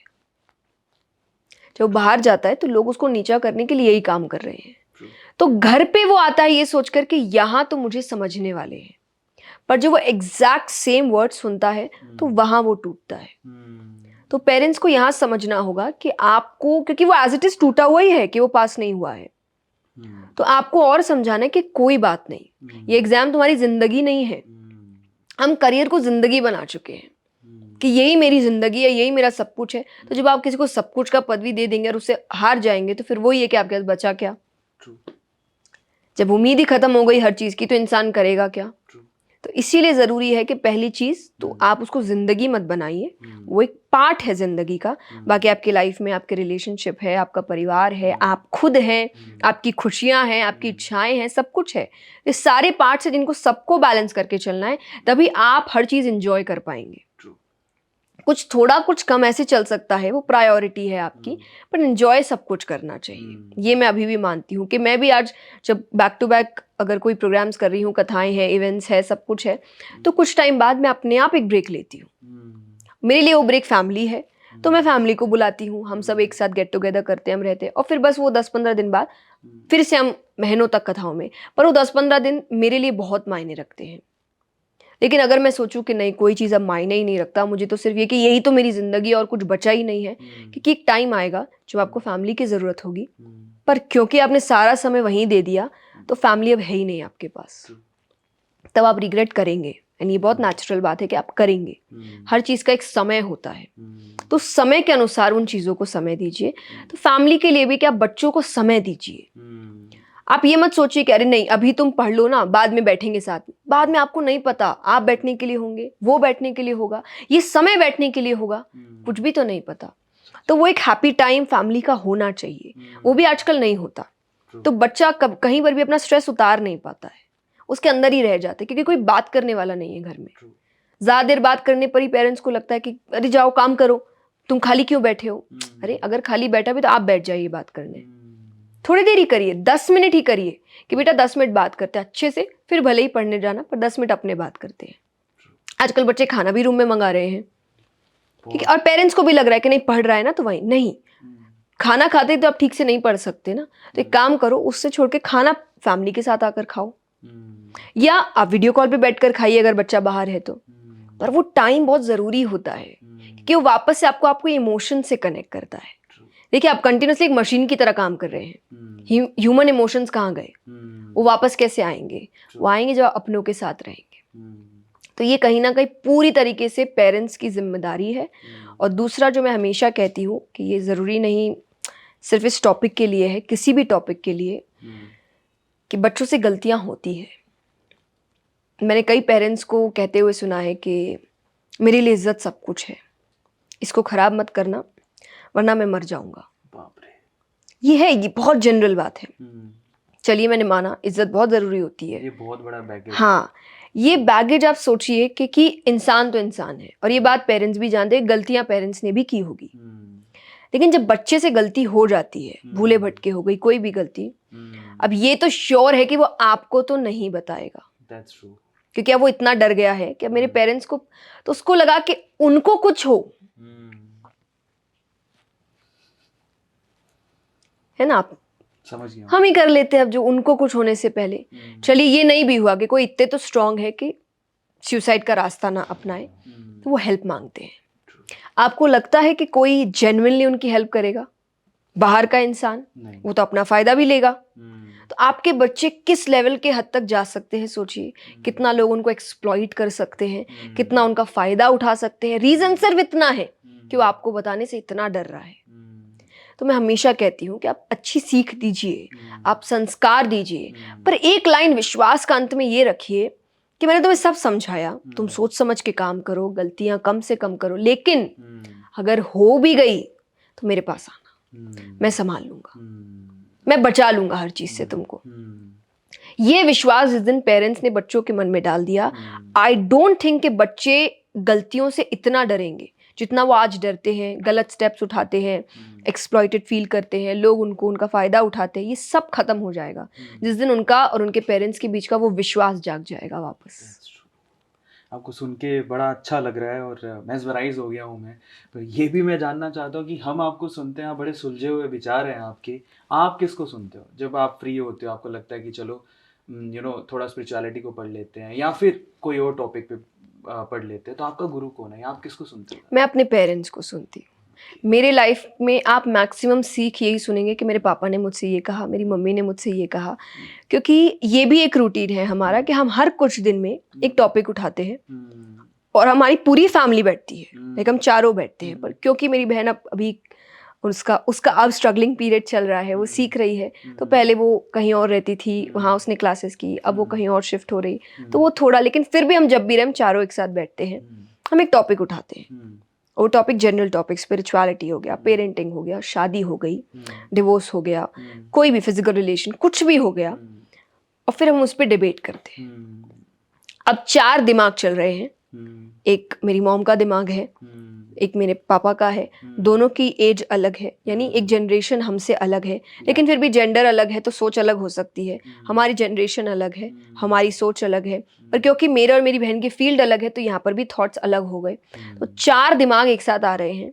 बस इसमें यह है कि हमारा पक्का होता है कि उस 1-2 घंटे के लिए भूल जाना किसका क्या किससे रिश्ता है, कि बीच में वो एक दरार ना आ जाए कि ऐसे बात नहीं करना, ये नहीं करना, मुझे ऐसे कैसे बोल सकते हो। एक गलती तो हो सकता है पेरेंट्स की किसी बात पे भी हो, तो मैं वो गलती को उजागर कर दूं, या फिर मेरी कोई गलती हो तो वो उसको उजागर कर दे, तो मेरे ईगो को नहीं लगना चाहिए या उनके ईगो को नहीं लगना चाहिए। तो वो उतनी देर के लिए हम भूल जाते हैं कि हम एक दूसरे के कौन है, और हम उस टॉपिक पे बात करते हैं। तो सोचिए आपको 4 थॉट्स मिलते हैं एक ही टॉपिक के, क्या बात है। और फिर अपने कमरे में जाके ठंडे दिमाग, और कोई किसी को गलत सही नहीं ठहराएगा, ये सिर्फ डिबेट चल रहा है, जिसके दिमाग में जो आ रहा है वो बोल रहा है। अब सब बैठो अकेले में और सोचो, और फिर उसका कंक्लूजन निकाल के तुमको जो सही लगता है तुम उसको अपने हिसाब से डिसीजन में लो। तो मेरे लिए यही मेरे गुरु हैं जिनको मैं बहुत सुनती हूँ, और आज भी मेरे लाइफ में कोई भी दिक्कत होता है तो मेरा पहला दिमाग मेरे माँ बाप के पास ही जाता है। चाहे वो स्क्रिप्चर्स को भी पढ़ रहे हैं, तो कई बार होता है कि मैं रात को भी कई बार पढ़ती हूँ, पेरेंट्स सो रहे हैं, तो मेरे कई आप बुक्स में लिखा हुआ देखेंगे कि किसी श्लोक के पास पापा लिखा होता है, किसी श्लोक के पास मम्मी लिखा होता है। इसका मतलब उनसे पूछना, क्योंकि मुझे वो समझ में नहीं आया, तो मेरा पहला इंस्टिंक्ट यही कहता है कि उनसे जाके पूछो। तो मेरे लिए वही सबसे अभी बड़े ज्ञानी है मेरे लिए, जो सब कुछ जानते हैं और जो सबसे अच्छे वे में मुझे हेल्प कर सकते हैं। आपकी सिस्टर का जिक्र हुआ, आपने भी किया, तो ये भी पूछना चाहता हूँ कि आप इतना फेम गेन कर रहे हैं, आपको लोग जान रहे हैं, पहचानते हैं बहुत ज़्यादा, एक सेलिब्रिटी की तरह आप, उसने आपको बहुत क्लोजली देखा, आपकी सिस्टर ने, तो उसके दिमाग में ये नहीं आया कि कितना नाम कर गई है तो मैं भी इस फील्ड में जया के साथ हो जाती हूँ, चलो। What's her name by the way? Chetna. उनके दिमाग में कभी नहीं आया ऐसा? नहीं, वो अपने ही फील्ड में है, वो म्यूजिक फील्ड से रिलेटेड है, उसे संगीत बहुत पसंद है। और टू बी वेरी ऑनेस्ट, जैसे मेरे आपकी बात हो रही थी कि आप स्पिरिचुअलिटी पे बहुत बात करते हैं, पर आपकी वाइफ ज़्यादा इंक्लाइंड है, भले ही बात ज़्यादा नहीं करती। तो एग्जैक्टली मेरे और मेरी बहन की तरफ है कि हमारे काम अलग है, मैं ज़्यादा स्पिरिचुअल काम करती हूँ, पर ज़्यादा इंक्लाइंड वो है। अपने काम से हट के भी वो बहुत ज़्यादा स्पिरिचुअली इंक्लाइंड है, वो नेचर लवर है, वो एनिमल लवर है, और तो मुझे कई चीज़ें उससे सीखने को मिलती है। और हाँ, ये है कि हमारे 2 रास्ते हैं, पर हमारे संस्कार एक है, क्योंकि हमारे पेरेंट्स ने हम दोनों को ही वो संस्कार दिए हैं, और कभी भी प्रेशराइज नहीं किया कि ये काम कर रहा है तो वो वही करेगा। उन्होंने दोनों को ये आज़ादी दी कि आपको जो सही लगता है वो करिए, बशर्ते आपका जो संस्कार है, आपकी जो जड़ें हैं, आपके जो प्रिंसिपल्स हैं, उनको साथ लेकर जाओ, और जहाँ जाना है जाओ, लेकिन ये 3-4 चीज़ें हमेशा आपके साथ होनी चाहिए। तो वो संस्कार की वजह से उसके मन में कभी नहीं है कि क्योंकि इसको ये फ़ायदा हो रहा है तो मैं भी इस फील्ड में आऊँ, या मैं सोचूं कि उसको, फॉर एग्जांपल मुझे कई बार लगता है कि नहीं उसकी नॉर्मल लाइफ तो उसको तो बड़ा फ़ायदा होगा, तो मैं सोचूं कि हम दोनों में ये चीज़ें नहीं है। वो अपने फील्ड में बहुत अच्छा काम कर रही है, उसके बहुत अच्छे आइडियाज़ हैं, हाँ वो मुझे हेल्प करती है, मैं उसे हेल्प करती हूँ। तो हमारा परिवार कहना है जिसमें 4 दिमाग हैं, पर एंड एक साथ ही आता है चारों का। तो वो संस्कार, वो प्रिंसिपल्स, वो भगवान, वो सत्संग, इन चीज़ों को जोड़ कर रखता है। जब ये पॉडकास्ट स्टार्ट हो रहा था तो हम टीम से सवाल पूछ रहे थे, तो एक टीममेट का क्वेश्चन था जो आपने सुना भी था, तो मैं उससे अभी पूछना चाहूँगा। जब आप पंडाल में बैठ के इतने सारे ऑडियंस को, इतने सारे लोगों को सत्संग देते हैं, उसमें आपकी उम्र से बड़े लोग भी होते हैं बहुत सारे, तो बहुत सारी औरतें हैं, वी कैन से नारियां हैं, उनको सम्मान से कहते हैं। सो वो आपके पास आती हैं, जब आपका पूरा सत्संग सुनती हैं, आपके पाँव पड़ती हैं, तो आपको क्या फील होता है? तब आप आप क्या उस वक्त फील कर रहे होते हो? वो एक पर्टिकुलर मोमेंट पे आपका थॉट प्रोसेस क्या होता है, वो जानना चाहते ये 2 मोमेंट्स हैं कि हम्म। पहले जब हम व्यास गद्दी पे बैठते हैं, जहाँ पर बैठकर कथा सुनाई जाती है, और जिसको स्क्रिप्चर्स के अनुसार द अल्टीमेट प्लेस कहा जाता है, सबसे ऊंचा स्थान माना गया है, और एक्चुअली वो इज्जत, वो सम्मान, वो पैर पड़ना कहीं ना कहीं मेरे लिए नहीं, उस गद्दी के लिए होता है।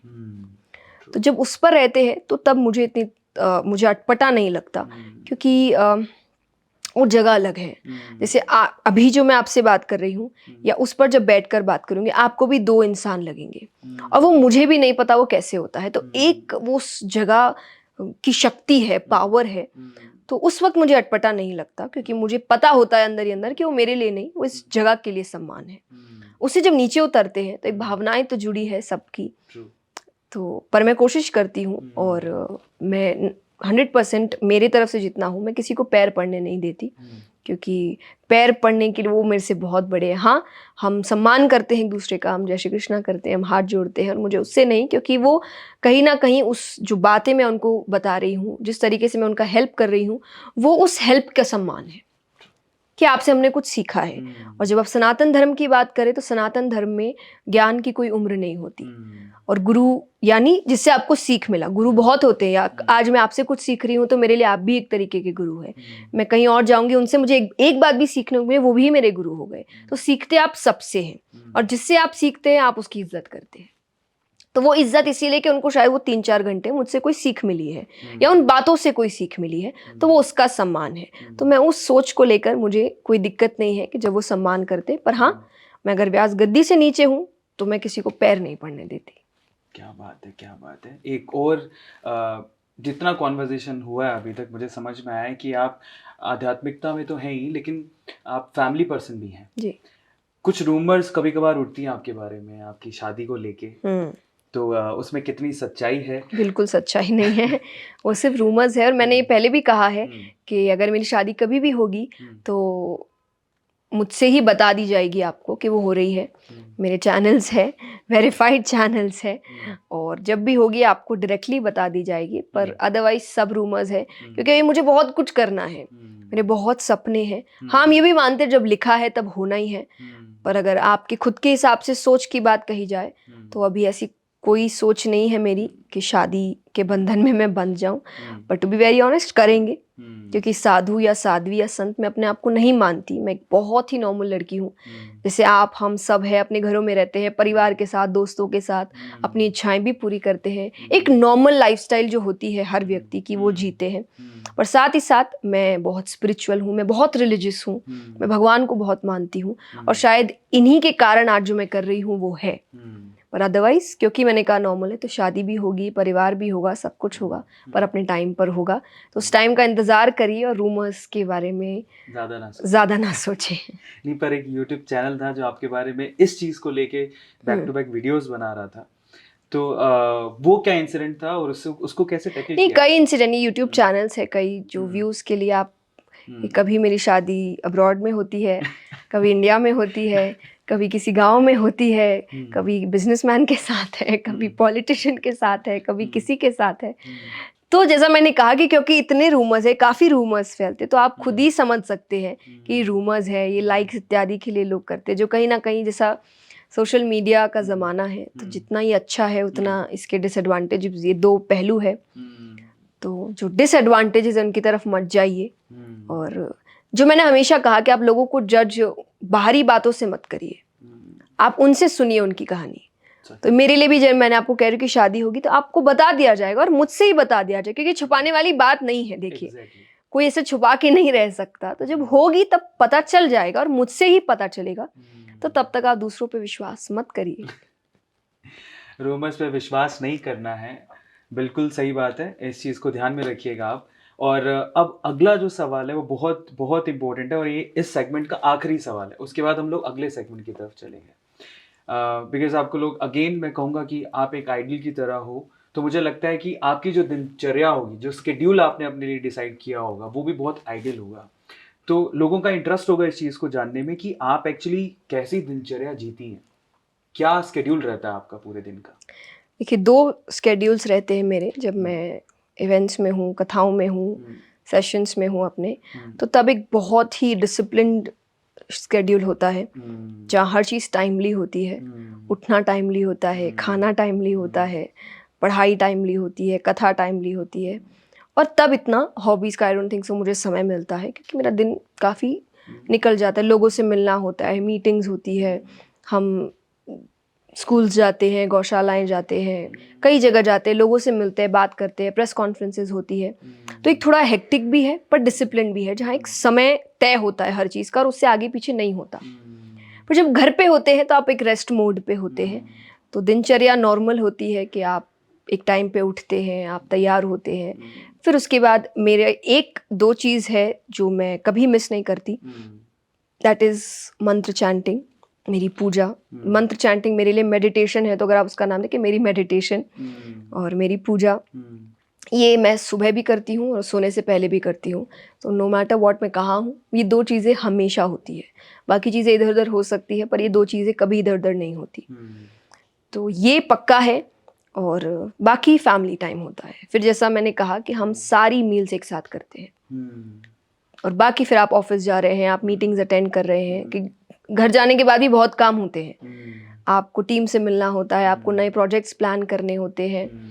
तो ये चीज़ें मिक्सड अप होती है, ये डिसिप्लिन्ड वे में नहीं होती, क्योंकि आपको पता नहीं होता। आप जस्ट आए हैं तो आप बैठते हैं, थोड़ा समय लेते हैं बनाने का, तो कोई बहुत अतरंगी सा शेड्यूल नहीं होता मेरा, एक नॉर्मल सा शेड्यूल है जो आप चीज़ें सोचते हैं, क्योंकि बस काम बहुत होता है, अलग अलग प्रोजेक्ट्स होते हैं, तो आपका दिमाग काफ़ी जगह लगता है। अदरवाइज मेरा रेस्ट मोड इज़ फैमिली। क्या फैमिली के साथ रहिए, खाइए, एंजॉय करिए, मूवीज़ देखिए, अच्छी अच्छी मूवी अगर कोई निकल रही है जो अच्छी सीख देती है वो देखिए, बातें करिए, डिबेट्स करिए क्योंकि वो भी कम मिलता है। तो ये बहुत ही सिंपल सी, दोस्तों से मिलती हूँ मैं, काफ़ी समय बाद जाती हूँ तो मैं उनको घर बुलाती हूँ या उनके घर जाती हूँ। बाहर जाना थोड़ा मुश्किल होता है क्योंकि लोग पहचानते हैं और फिर वो आपके प्राइवेसी में एक तरीके से दिक्कत हो जाती है, तो मैं बाहर थोड़ा कम ही कोशिश करती हूँ। पर हम घर बुलाते हैं, पूरा पूरा दिन एक साथ बिताते हैं, बातें करते हैं। तो बड़ी सिंपल सी दिनचर्या होती है मेरी जब मैं घर पे रहती हूँ। आप मूवी का जिक्र कर रहे थे, तो लास्ट मूवी आपने कौन सी देखी है और उससे क्या सीखा आपने? लास्ट मूवी मैंने काफ़ी देर बाद देखी, लेकिन जो मुझे काफ़ी समय पहले देख लेनी चाहिए थी, पर मैं कंटिन्यूअसली बाहर थी और हम चाहते थे कि ये मूवी खास करके हम सब एक साथ देखें, पूरी family, that is Kashmir files. तो हमने लास्ट मूवी वही देखी और सीख तो आप, जो हम बात कर ही रहे थे कि आप, तो सीख तो बहुत कुछ मिली और बहुत भावुक मूवी है, एक सच को सामने लेकर आ रही है। तो अच्छा लगा बहुत देखकर और अच्छा लगा कि सच सामने आया, बहुत समय बाद पर आया। तो लास्ट मूवी हमने यही देखी थी। वो देखने के बाद एक्चुअली मुझे पहली बार ऐसा लगा कि एकदम ये जो हिंदू हैं वो एक साथ आए कि हमें सपोर्ट करना चाहिए, देखना चाहिए। अमेजिंग ये सेशन। मुझे तो ऐसा लग रहा है कि ये सवाल जवाब का सेशन कभी ख़त्म ही ना हो। बहुत सारे सवाल हैं लेकिन टाइम का कंस्ट्रेंट है। अब इस सेगमेंट को ख़त्म करते हैं, अगले सेगमेंट की तरफ चलते हैं जिसका नाम है रैपिड फायर। और आई थिंक आपने जया जी को इससे पहले ऐसे सेगमेंट में कभी नहीं देखा होगा, तो स्टे ट्यून्ड। हम आपसे सवाल पूछेंगे और आपको रैपिडली उसके आंसर देने हैं, है ना। अभी तक हम जितने सवाल पूछ रहे थे बहुत आंसर बिल्कुल रिलैक्स होकर दे रहे थे, लेकिन अभी हमें कोशिश करना है कि हम जल्दी से जल्दी आंसर करें। तो तैयार हैं आप? हाँ जी। चलिए। और एक्चुअली मैं बार बार ये बात बोल रहा हूँ कॉन्फिडेंस के लिए। कई बार हम लोग रैपिड फायर राउंड स्टार्ट करते हैं तो जनरली मैं पूछता हूँ उनसे, तो वो लोग यही कहते हैं कि हाँ थोड़ा डर रहा हूँ, लेकिन आप तो ऐसे चलिए शुरू करते हैं। पहला सवाल, रैपिड फायर का first question, your favourite place. अच्छा, ये मैं 2 है कि आप तीर्थ स्थल बोलेंगे या जनरल फेवरेट प्लेस? आप दोनों में आंसर कर सकते हैं। तीर्थ स्थल में खाटू श्याम जी, जो मैं हर साल जाती हूँ नो मैटर व्हाट। और घूमने फिरने के लिए अच्छा time Bombay, Mumbai. Yes, Mumbai. Actually कल मैं गया तो रणवीर से जब बात हो रही थी, भागता दौड़ता शहर है। आपको मुंबई में ऐसी क्या चीज अच्छी लगी जो अलाइव लगती है आपको? मुझे एक्चुअली के अलाइव है। अच्छा। मुझे बहुत अच्छा लगता है। प्लस आई थिंक महाराष्ट्र से मेरा एक नाता है, क्योंकि मेरा ननिहाल है महाराष्ट्र। ओके। तो वहाँ की भाषा, वहाँ का बोलने का तरीका, वहाँ का खाना, ये सब मेरा फेवरेट है। तो मेरी मम्मी महाराष्ट्र से ही है, नागपुर के पास से। तो महाराष्ट्र की कोई भी जगह हो मुझे बहुत अच्छी लगती है। पर मेरे पापा, मेरी बहन, हम लोग सब बॉम्बे से थोड़ा अटैच्ड है। हमें बड़ा अच्छा लगता है वहाँ का खाना पीना, वहाँ की बोलचाल, वहाँ जो अलाइवनेस है, एकदम सब जागे हुए हैं। और भाग दौड़, मुझे भाग दौड़ अच्छी लगती है। मुझे एक शांत बैठे रहना अच्छा नहीं लगता, मुझे एक भाग दौड़ अच्छी लगती है। मुझे वो शहर बड़ा अच्छा लगता है। अगला सवाल, आपके हिसाब से अमीर कौन है? जो खुश है। अमेजिंग। जो खुश है वो अमीर है, तो खुश रहिए। अगला सवाल, सुंदरता का मतलब क्या है? यूनिकनेस। यूनिकनेस। हर कोई सुंदर है। मैं कथाओं में ये बात कहती हूँ कि आप जब खूबसूरत या बदसूरत की बात करते हैं, बदसूरत हो ही नहीं सकता, क्योंकि भगवान की नज़र में सब ठीक ही ठीक होता है, बेठीक होता ही नहीं है, क्योंकि उसने बनाया है। तो वो चीज़ कोई खराब बनाएगा ही क्यों? तो सुंदर हर व्यक्ति, इसलिए हर व्यक्ति अपने आप से अलग दिखता है। ये कितनी सुंदर बात है। सोचिए, ये भी एक बात भी सुंदर है कि सब अलग है, सब अलग दिखते हैं, उनके फीचर्स अलग है, उनका बोलने का तरीका अलग है। तो ये भी तो एक सुंदरता है जो उसने बनाई है। तो अगर उसने बनाई है, वो गलत हो ही नहीं सकती। क्या बात है। आपकी फेवरेट बुक? गीता जी। आपका फेवरेट फूड? बेसन चावल। आपका favourite time pass? Time pass मतलब आई डोंट थिंक सो ये वर्ड के साथ वो मैच करेगा। फैमिली। आपकी फैमिली में आपका फेवरेट पर्सन? पापा। पापा अच्छे हैं तो क्यों है, एक शब्द में? क्योंकि मेरा समय उनके साथ ज़्यादा गुजरा है। क्योंकि हम 2 बहनें हैं, तो मेरे पेरेंट्स ने जिम्मेदारियां बांट ली थी।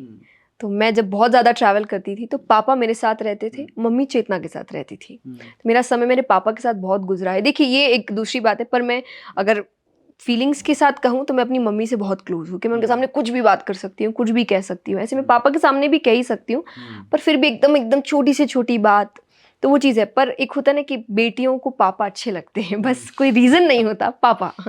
तो वो एक बात है कि, और मेरा समय बहुत गुजरा है। मेरी कथाओं में हर वक्त एक चेहरा मुझे हमेशा दिखता है, कि वो हमेशा मेरे सामने, कभी ऐसा होता नहीं कि वो मेरे सामने नहीं है। तो पापा। आपकी favourite, all time favourite movie? हम साथ साथ हैं। अरे तो हम साथ साथ हैं, तो आपका फेवरेट एक्टर? मेरा ऐसी कोई फेवरेट एक्टर होता नहीं है, मूवी के अकॉर्डिंग चलता है कि मुझे मूवी अच्छी लगी तो मुझे पसंद आ गए। पर एक होते ना कि एक ऐसे हैं जो सबको ही अच्छे, जैसे अमित जी, कि एक ऑल टाइम ही फेवरेट है सबके, वो कुछ भी करे तो प्यारा ही लगता है। तो उस तरीके से, बट पर्टिकुलरली मेरा कोई फेवरेट होता नहीं है, कि कोई काम अच्छा लगा तो उस समय के लिए कि ये मूवी अच्छी है, या इस एक्टर का काम अच्छा है, या इस एक्ट्रेस का काम अच्छा है। पर ऑल टाइम फेवरेट बोल के ऐसा कुछ नहीं है। जया नाम किसने दिया? मेरी दादी ने। ओके। और स्पिरिचुअलिटी में आपके कौन से ऐसे धर्म गुरु हैं जो आपको बहुत प्रभावित किए? राजेश्वरानंद जी, मैं उनको बहुत सुनती हूँ। क्या वो अब है नहीं, पर बहुत अच्छे लगते हैं मुझे। स्वामी जी, जिनसे मैंने जो मेरी पहली कथा है वो सुनी, स्वामी राम सुखदास जी, और वो भी नहीं है। और एक्चुअली जब मैंने उनकी कथा भी सुनी थी तब भी वो नहीं थे। और आई एम नॉट श्योर, पर जितना मैंने सुना है, शायद जिस साल मेरा जन्म हुआ उसी साल उनका देहांत हुआ था। तो मैंने उनको कभी नहीं देखा है, मैंने सिर्फ उनकी आवाज़ सुनी, क्योंकि उनका चेहरा भी नहीं है, उनकी कैसेट्स आती है खाली। तो वो कैसेट ही मैंने उनकी आवाज़ सुन के ही अपनी कथा उनकी सुनी थी, और मुझे अच्छी लगी थी, और मैंने सोचा था कि मुझे ऐसा कुछ तैयार करना है। ऐसे एक धर्म गुरु थे, लीग से हटके उन्होंने बात की, उनको मैं बहुत प्रभावित हूँ उनसे। उनको वर्ड एग्जाइल था, ओशो। आपके क्या विचार है? मैंने उनके बारे में इतना नहीं सुना। अभी पढ़ा नहीं है, एक्चुअली नाम सुना है, पर लेट्स सी कि मैं जानूँ उनके बारे में। स्पिरिचुअलिटी में आपकी favourite book? Autobiography of a yogi. और अगर स्पिरिचुअलिटी छोड़ दें तो ऐसा कौन सा फील्ड है जो आपको बहुत प्रभावित करता है? संगीत, क्योंकि मैं भजन भी गाती हूँ। ठीक है, तो आपका अगर हम लोग भजन छोड़ दें, अच्छा पहले भजन पे ही आते हैं, आपका फेवरेट भजन कौन सा है जो आप जनरली गाते हैं? हम तुम्हारे हैं प्रभु जी। क्या बात है। और अगर हम भजन ये सेगमेंट छोड़ दें तो उसके अलावा बहुत सारे सेगमेंट है, ऐसा कौन सा गाना है जो आपको बहुत अच्छा लगता है? 2-3 गाने हैं, पर एक गाना जो मुझे बहुत पसंद है, दैट इज़ तुझसे नाराज़ नहीं ज़िंदगी, हैरान हूँ मैं। आप अपनी जो कथाएं करते हैं उनमें आप गुनगुनाते हैं, भजन गाते हैं, और हमने सुना है कि आप बहुत अच्छा गाते हैं, तो 2 लाइनें हमारे व्यूअर्स के लिए हो जाए किसी भी भजन की। जी, मैं अपने जो सबसे पसंदीदा है उसी को गाती हूँ, जी क्योंकि उसमें एक विश्वास है, जो मैंने कहा कि आप जब भगवान पे विश्वास रखते हैं, एक हायर पावर पे विश्वास रखते हैं, तो आप जल्दी से हारते नहीं हैं। True. और वो विश्वास यही है कि हम आपके हैं, आप हमारे हैं, तो हमको संभालना भी आपका ही काम है। True. हम तुम्हारे थे प्रभु जी, हम तुम्हारे हैं, हम तुम्हारे ही रहेंगे, ओ मेरे प्रियतम। तुम हमारे थे प्रभु जी, तुम हमारे हो, तुम हमारे ही रहोगे, ओ मेरे प्रियतम। क्या बात है, एकदम सधे हुए सुर लगे हैं, कमाल है। तो ये आपने सीखा कहीं? जी, मैंने संगीत ऐसे 3 साल सीखा है, पर फिर भी मैं अपने आप को इसीलिए सिंगर नहीं कहती, क्योंकि जो समय मुझे संगीत को देना चाहिए, रियाज़ के लिए देना चाहिए, वो मैंने नहीं दिया है, क्योंकि फिर मैं अपने कामों में लग गई थी। इसीलिए मैं ये कहती हूँ, मैं कथाकार हूँ, मैं स्पिरिचुअल स्पीकर हूँ, मैं मोटिवेशनल स्पीकर हूँ, पर मैं सिंगर नहीं हूँ, क्योंकि मैंने उस फील्ड में इतनी मेहनत नहीं की है। तो जब की नहीं है तो आप नाम ले नहीं सकते, पर कोशिश है, थोड़ा मुझे संगीत अच्छा लगता है, खास करके भजन। तो क्योंकि यही मेरा मेडिटेशन है, यही मुझे पीस देता है, और मैं कभी भी उदास हूँ तो मैं भजन सुनती हूँ, मैं भजन गाती हूँ, और शायद कुछ मिनटों में वो उदासी चली जाती है। क्या बात है, क्या बात है, तालियां हो जाए एक बार। All time favourite female voice? Lata ji, definitely. That's true, that's true. All time favourite male voice? Kishore Kumar ji. आपके पापा किन के फैन हैं? मेरे पापा आई थिंक किशोर दा के फ़ैन हैं, और रफ़ी साहब के फ़ैन हैं, मन्ना डे साहब के फ़ैन हैं। तो वो एक्चुअली जो पुराने सिंगर्स थे उनके बहुत बड़े फ़ैन हैं। वो म्यूजिक में हो गया। अगर मैं आपसे पूछूं कि क्या वो आपके फैन है, जब आपको वो देखते हैं तो वो किस वे से देखते बहुत खुशी से, और मतलब मुझे अपने आप को देखना अच्छा नहीं लगता, हैं? पर मेरे पापा मेरी मम्मी दोनों को, मतलब आज भी यूट्यूब चैनल में जब हम चैनल है जो उसमें अपलोड करते हैं, भजन्स है और वीडियोस है, सभी है, रोज़ सुबह का उनका एक रूटीन है कि वो सुबह उठ के सारे वीडियोस देखते हैं, और मुझे बड़ा अटपटा लगता है कि मुझे अपने आप को स्क्रीन पे देखना अच्छा नहीं लगता, कि मुझे ऐसा लगता है कि वो तो हो गया ना, तो अब मुझे मत देखो वापस। लेकिन उनको बहुत अच्छा लगता है और वो बहुत खुशी से देखते हैं, और एक्चुअली वो ही सब कुछ है। मेरी ज़िंदगी की सबसे बड़ी खुशी यही है जब उनके चेहरे पे वो खुशी आती है, मुझे ऐसा कुछ काम करते हुए देखते हुए जो उनको लगता है कि अच्छा है बहुत। स्कूल टाइम का ऐसा कोई इंसिडेंट जो आपके पापा को आपने बताया नहीं? ऐसा कुछ हुआ नहीं, क्योंकि मैं बहुत ही अच्छी स्टूडेंट थी, पढ़ाई वाइज नहीं, पढ़ाई में एवरेज स्टूडेंट थी, पर क्योंकि मैं काम करती थी और थोड़ा बहुत स्कूल मिस होता था, तो एक टीचर्स की नज़र में मैं हमेशा थी। तो मुझे ऐसा लगता था कि अगर मैंने कोई गलती कर दी तो ये बात तो तुरंत पेरेंट्स तक जाएगी, तो इसीलिए मैं गलतियां नहीं करती थी। मैंने कभी भी क्लासेस जल्दी से बंक नहीं की, स्कूल बंक करना तो बहुत दूर की बात है। तो मैं गलतियों से बचती थी, और तो ऐसा कुछ खास है नहीं जो है मेरे नहीं। पापा को नहीं पता हो। Favourite politician? I think Atal Bihari Vajpayee ji. क्या बात है, देना चाहिए हमें आंसर। वो हमारे, मुझे लगता है कि जितने भी प्राइम मिनिस्टर हुए हैं, प्रधानमंत्री हुए हैं, जी उनमें वन ऑफ द बेस्ट थे। आपने उनको सुना है, अटल बिहारी वाजपेयी जी? हाँ जी, मैंने कई बार उनको सुना, उनकी बातें मुझे काफ़ी अच्छी लगती है। मेरे पापा ने मुझे एक्चुअली सबसे पहली बार सुनाया था, और वो मुझे सुनाते रहते हैं, वो कुछ ना कुछ, वो न्यूज़ देखेंगे तो मुझे बैठाते हैं, पर जैसा मैंने कहा मुझे काफ़ी कम समय मिलता है इस चीज़ों का, इसीलिए मुझे इतना पता नहीं होता है कि जनरली क्या हो रहा है, कितना है, पर जितना पता होता है उस हिसाब से तो मुझे वो अच्छे लगते हैं। मैंने उनको जब सुना, और वो सबको अच्छे लगते हैं, मुझे ऐसा लगता है। हमें आज़ादी बहुत मेहनत से मिली है, तो ऐसा कोई क्रांतिकारी, आज़ाद भगत परिंदा, सिंह। भगत सिंह, क्या बात है। उनका सबसे अच्छी चीज़ क्या लगती है आपको? डिवोशन, जैसा आप मुझसे पूछ रहे यंग एज में, उस यंग एज में अपने देश के लिए डिवोशन, दैट्स ट्रू। इतनी देशभक्ति, amazing. Favourite TV channel? I don't know, ऐसा कोई फेवरेट नहीं है मेरा, मैं कुछ भी देख सकती। जैसे मैंने कहा ना, मुझे कुछ मैं अकेली मैं कुछ भी देख सकती हूँ, कई बार मुझे पता भी नहीं चलता सामने कौन सा चैनल चल रहा है कि मैं अब बैठी हूँ बस में कि मेरा थॉट्स कहीं और चले जाते हैं। टीवी तो एज कोई ऐसा कोई पर्टिकुलर चैनल नहीं है कि मैं तो इसी चैनल को ही देखूंगी, कुछ भी चल सकता है। बस वो अगर एंटरटेनमेंट पीरियड है तो बस एंटरटेन होना चाहिए, दैट्स इट। तब मैं वो उतना ही दिमाग लेके चलती हूँ कि ये मेरा एंटरटेनमेंट पीरियड है, तो मुझे थोड़ा कभी कोई मजाक हो गया, कोई यूट्यूब चैनल पे मैंने कोई हंसी मजाक के वीडियोस देख लिए, कभी कोई मूवीज़ के हंसी मजाक के वीडियोस देख लिए, हेरा फेरी तो ये सब चीज़ें थोड़ा सा जब हंसने के मूड में तो देख, तो कोई ऐसे कोई पर्टिकुलर चैनल नहीं है। नेटफ्लिक्स, अमेजोन प्राइम, सोनी, सब में कुछ ना कुछ अच्छा जिसमें अच्छा निकलेगा वो देखेंगे। नेटफ्लिक्स में कोई अच्छी मूवी निकली है, वेब सीरीज, तो हम उसको देखेंगे।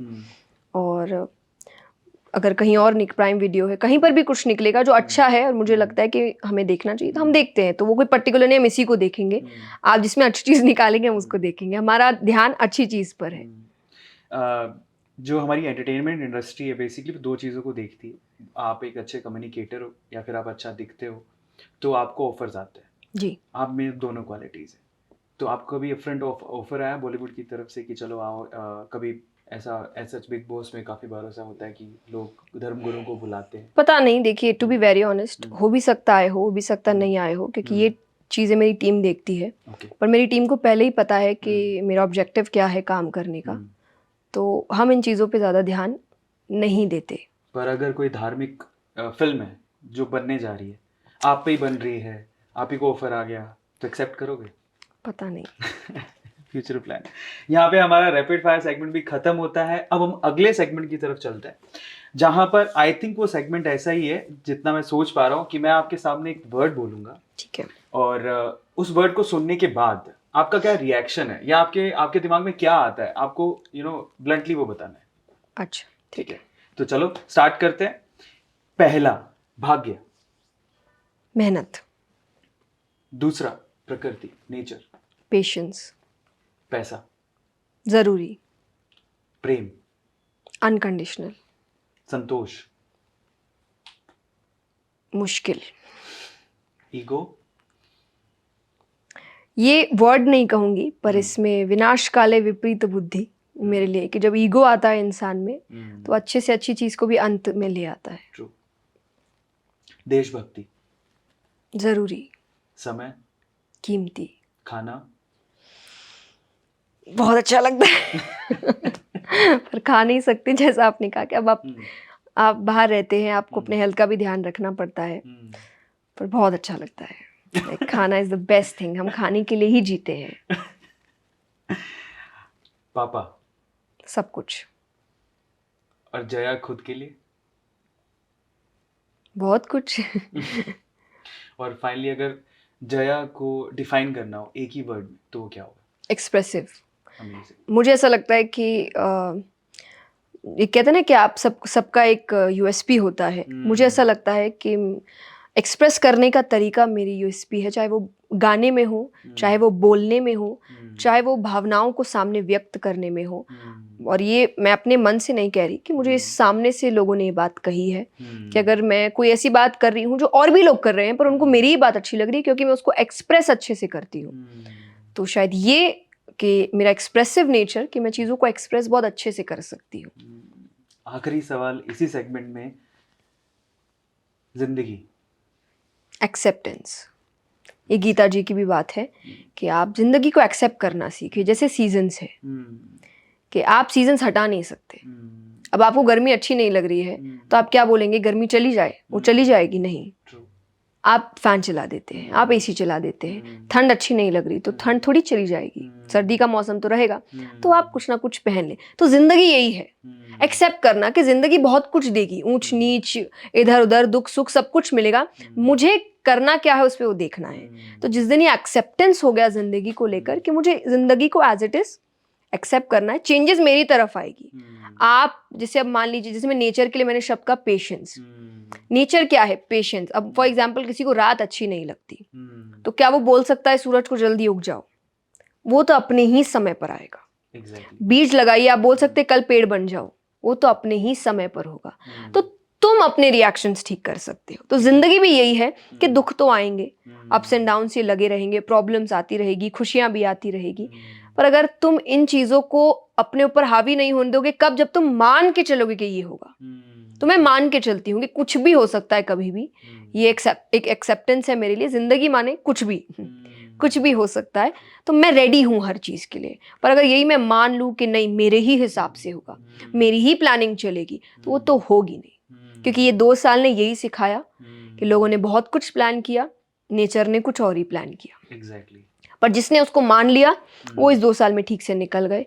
जिसने ठीक से नहीं माना उनको दिक्कत हुई है, चाहे डिप्रेशन हो, स्ट्रेस हो, जो उनको प्रॉब्लम्स हुई है।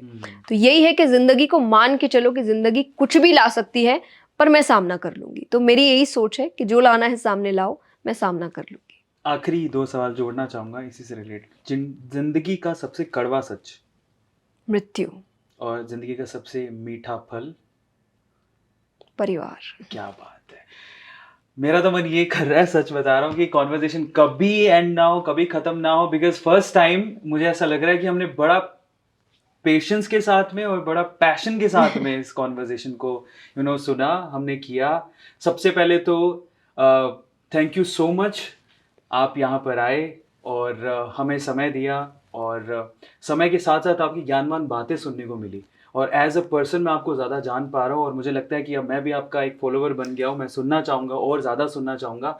बट जाने से पहले मेरा एक आखिरी सवाल है, और इनफैक्ट वो सभी व्यूअर्स के पॉइंट ऑफ व्यू से भी है, जो यूथ आपको देखता है। बिकॉज हमें पता है कि इंडिया 2020, और उसके बाद मुझे लगता है कि हम लोग 2020 के बाद से इंडिया रिवाइंड हुआ है, और हम लोग विश्व गुरु की तरफ बढ़ रहे हैं। लोग हमारी तरफ बड़ी अच्छी नज़रों से देख रहे हैं, यूथ बहुत एम्पावर हुआ है। सो 3 ऐसी सलाह, एडवाइस जो आप आज के यूथ को देना चाहते हो, बिकॉज यही फ्यूचर है, आप क्या देना चाहोगे? पहली, स्पिरिचुअलिटी। ये दुनिया बदल सकती है ये चीज़, और यंग एज में ये चीज़ बहुत ज़रूरी है कि आप यंग एज में स्पिरिचुअलिटी को अपना लीजिए। दूसरा, पेशेंस। हर चीज़ को इतनी जल्दी पाने का धुन मत रखिए, चाहे वो करियर है, चाहे वो रिलेशनशिप है, चाहे वो प्यार है, चाहे वो पैसा है, कुछ भी है, उसकी भागदौड़ मत रखिए कि ये तो मेरे ही समय पर मुझे मिलना चाहिए। क्योंकि यही चीज़ आपको कर्म योग सिखाता है। फल की चिंता का मतलब क्या है कि फल की चिंता मत कर, क्योंकि फल की चिंता जब होती है तब आप एक टाइम पीरियड बांध देते हैं कि ये तो इसमें ही होना चाहिए, नहीं हुआ तब तो मैं छोड़ दूंगा। तो ये गलत है। तो आप जब कर्म योग देखते तो कर्म करो, बस वो कहीं ना कहीं उसका फल मिलेगा। कई बार ऐसा हुआ है कि मैंने मेहनत कहीं और की है, फल मुझे कहीं और मिल गया, और दूसरों को लग सकता है कि अरे इसको तो ये एक रात में मिल गया। जो एक बात भी सक्सेस कि एक रात की बात लगती है, नहीं, बात तो है कि सालों से उसकी मेहनत चल रही है, वो आपको नहीं दिखी है, लेकिन आपके सामने जब सक्सेस आया तो आपको वो एक इवेंट का सक्सेस लगा कि अरे पहली बार में। उसके पहले कितने इवेंट्स फेल हुए आपको नहीं पता। तो वही चीज़ है कि वो पेशेंस, लेकिन वो चीज़ें आपको जो सिखा रही है वही आप अपने सक्सेसफुल इवेंट में बोलते हैं। आज अगर आपको मेरी बात अच्छी लग रही है तो ये कोई ऐसा नहीं कि पहली बार मैंने बोला और हो गया। मैंने इसके लिए बहुत पढ़ा है, कई बार मैंने गलतियां भी की है, मैंने उन बातों से सीखा है, फिर मैंने उसके बारे में और जाना है, तब जाके आज मैं इतनी बातें कर पा रही हूँ कि किसी को पहली बार में वो बात अच्छी लग रही है। पर किसी और को लग सकता है कि अरे देखो पहली बार में ही, अरे इनके लिए तो नेचुरल। मुझे ये चीज़ थोड़ी अजीब लगती है कि तो नेचुरल है, हो जाता है, लाइक हो नहीं जाता है। आई वर्क फॉर इट, मैं इसके लिए बहुत मेहनत करती हूँ, तब जाके आपको इतना इजी लगता है ये चीज़। उसको इजी बनाने के लिए मेहनत लगी है, पर वो मेहनत में पेशेंस लगता है कि आप झुंझलाइए मत। तो जैसे एक स्पिरिचुअलिटी की, तो पेशेंस भी एक चीज़ है। और तीसरा, spend some time with nature and with humans. मशीनों से थोड़ा कम करके थोड़ा लोगों के साथ समय बिताइए। ये आपके अंदर एक अलग बदलाव लेकर आएगा, जो बदलाव आज नहीं आ रहा क्योंकि हम इन दोनों चीज़ों से दूर भाग रहे हैं। कहते ना, लोग कहते मेरा तो इंसानों से पटता नहीं। तुम इंसान हो और तुम्हारा इंसानों से ही नहीं पट रहा, ये तो गलत। आप, मैं मान सकती हूँ टॉक्सिक लोग होते, पर उसको हैंडल करो। क्यों? क्योंकि आप इंसान हैं, आपका इंसानों से ही पटना चाहिए। तो वही चीज़ है कि आप थोड़ा समय नेचर और इंसानों के साथ थोड़ा ज़्यादा बिताइए। और चाहे वो आपकी फैमिली हो सकती है। फॉर एग्जाम्पल, मैं लोगों के साथ ज़्यादा नहीं बिता सकती क्योंकि मैं इतना ओपन अप सबसे नहीं हो सकती, तो मैं फैमिली के साथ बिताती हूँ। मैं उनसे बात करती हूँ, उनका पॉइंट ऑफ व्यू लेती हूँ, अपना पॉइंट ऑफ व्यू देती हूँ। तो एक कॉन्वर्सेशन कंटिन्यूसली होता रहता है। जगा रहता है कॉन्वर्सेशन। जिस दिन वो कॉन्वर्सेशन बंद हो जाएगा, रिश्ते ख़त्म हो जाएंगे, आपके अंदर इमोशंस ख़त्म होते जाएंगे, आपको चीज़ें बहुत जल्दी ट्रिगर करने लगेगी। क्यों? क्योंकि अभी आप किसी से बात नहीं कर रहे और अचानक कभी करेंगे, आपको कोई भी बात ट्रिगर कर सकती है। तो वो चीज़ों को, तो ये 3 चीज़ें आपके अंदर एक बहुत बड़ा बदलाव ला सकती है और हर फील्ड में आपको हेल्प कर सकती है, लिटरली हर फील्ड में। अमेजिंग, ओह माय गॉड, बहुत कुछ सीखने को मिला है। और मैं खुद आपसे कॉन्वर्जेशन करने के बाद बहुत सारी चीज़ें सीखा हूँ, कोशिश करूँगा इम्प्लीमेंट कर सकूँ।